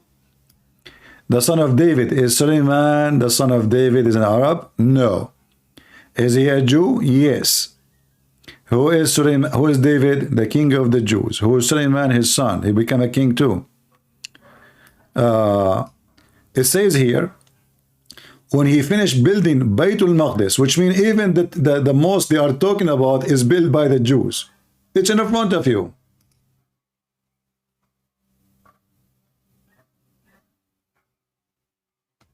Do you see it?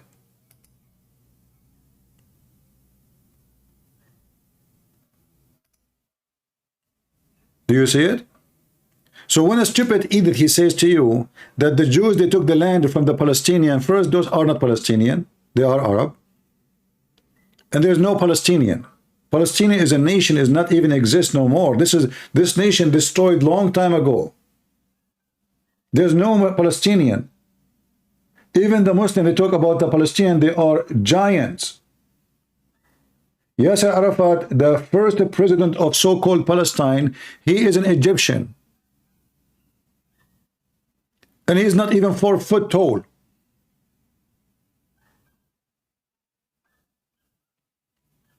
Do you see giants in Palestine, so-called Palestine? Where is the giant? So stop fooling yourself and lying that those are the indigenous population. They are not. The indigenous population, they are the Jews. The Jews own the land. Who cares? The word Palestine is not even a correct name. This is a name given by the Roman. You are ignorant. There's no country, it's called Palestine. When the Roman, they took over the land, they wanted the Jews to stop calling their land Israel. So they start calling it Palestine, not Palestine, Palestine. This is a Roman name. You are a donkey. And the name was given by the Romans so the Jews will stop using their own word for it. Ignorant people, stupid people, they say all kind of stuff.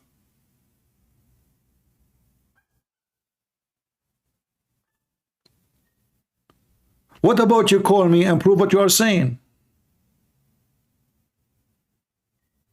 I just gave you Mohammed himself, he is witnessing. Who is the one who built the temple? So this temple belonged to them. Hamas attacking Israel, Tawafan al-Aqsa, the flood of Aqsa. This is the Aqsa built by the Jews. What they have to do with it?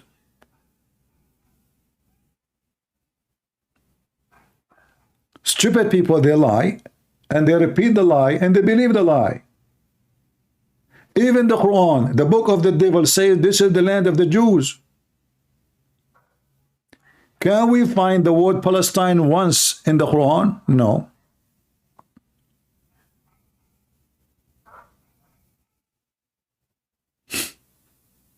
Why? Allah never heard of it? And why Allah, He promised the Jews the Holy Land? It's in front of you. Here we go. I will type the word holy. I will not even type for anything. I will type in front of you the word holy. Al-Muqaddasa. Watch me. That's it. I did not type anything. Chapter 5, verse number 21. Oh my people, who's talking? Moses. Allah told him, oh my people, look, and this is the Muslim translation. Oh my people, enter the Holy Land, between two brackets, Palestine, which Allah has assigned into you. Do you see it? Do you see it? Even the book of the devil Muhammad admitting that this is the land of the Jews.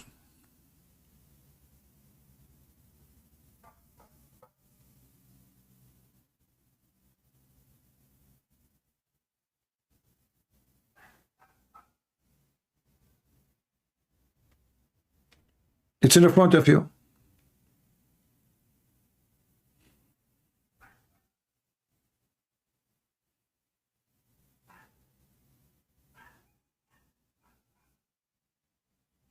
This is the book of the devil, Muhammad himself, the book of Hamas.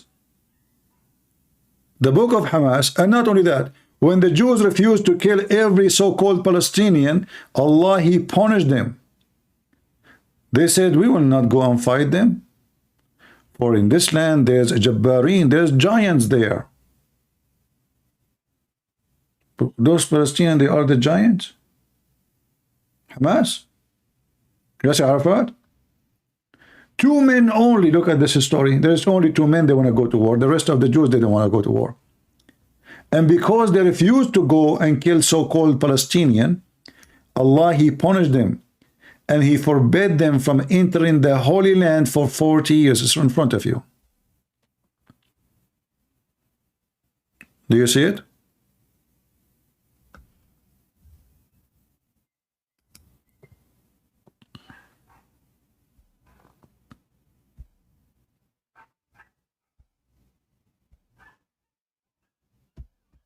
And you complain about the book of Allah? Who is the one who support Israel, so support Hamas or Palestine, so-called Palestine? He can call me and spit at Allah because he's lying. This is the land of the Palestinians according to you. Who is going to do so? Who of you, hypocrite, who support so-called Palestine is willing to call me and spit at Allah book, for He is asking the Jews to do genocide against the Palestinians. And because they refused to do genocide, Allah, He punished them not to enter the land for 40 years. Who dare? You don't dare, you're a potato. And this guy, Sahih al-Bukhari, you keep changing your name, you come back with different name, you know, I have to block you. You want to be stupid? Please, admin, anyone who start making too much noise or farting, just to block him. We don't have time for kids here. We are not here to entertain you.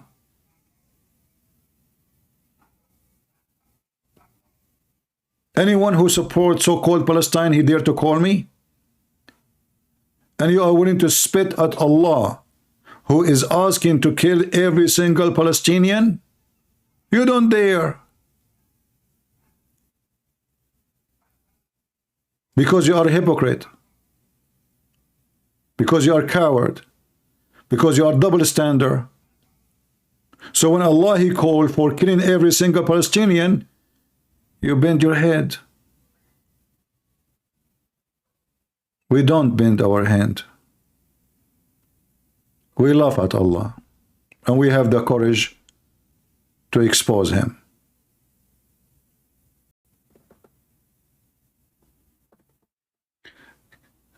Anyway, so today we expose this Tucker Carlson, the coward, who hate Israel, who hate the black people, who hate Christianity, and he claimed to be Christian.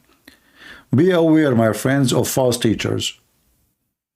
Not everyone says to me, Lord, Lord, will enter the kingdom of my Father. You shall know them by their fruits. Do we believe in that? We shall know them by their fruits. There's no way this person is a Christian and he wants us to leave Israel alone. So they will gang on them 1.5 billion and they will slaughter every single Jew. This is an act of cowardice. Plus, we know that we are next. Plus, we knew that this is a land promised by God. And we have something very important in it. We have where Jesus was crucified. We have where the empty tomb of Jesus. This is a holy land for us.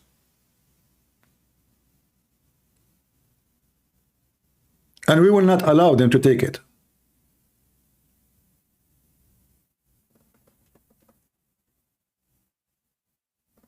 Enough is enough. Garbage in, garbage out. Tucker Carlson is just a coward. He say he is angry that America is policing everybody, but in the video when he speak to Arab, he want America to police you, the Israeli. It's okay to police the Israeli, but it's not okay for Tucker Carlson to police the world. As long as we police the Jews and we oppress them, he is okay with it. It's time for us to be a police now. But he is the guy who is against policing the world. What's my business, he say. Why my kids will fight for you, he say. But now he have to send his kids, not his kids for sure, your kids, to fight in the side of Hamas to oppress the Jews. Why? Because, you know, we have to police them. And he compare what happened between Hamas and Israel as two kids fighting and the father is America. Is that really what happened? Two kids are fighting. The whole Muslim world, they were dancing, shouting Allahu Akbar. Money coming from everywhere, speeches around the world, in Europe, in China, in Malaysia, in Indonesia, praising Allah for slaughtering the Jews. This is not about two kids, you idiot. Tucker Carlson. You are a shame. You are a shame. And shame will be on the one who believe you and support the enemy of Israel. And as the Lord, he says, the one who cursed them, I will curse him. So go ahead and curse them. And then you will be cursed. Thank you all for being here. May the Lord bless you. Until I see you soon again. God is good. So is Jesus. Amen. See ya.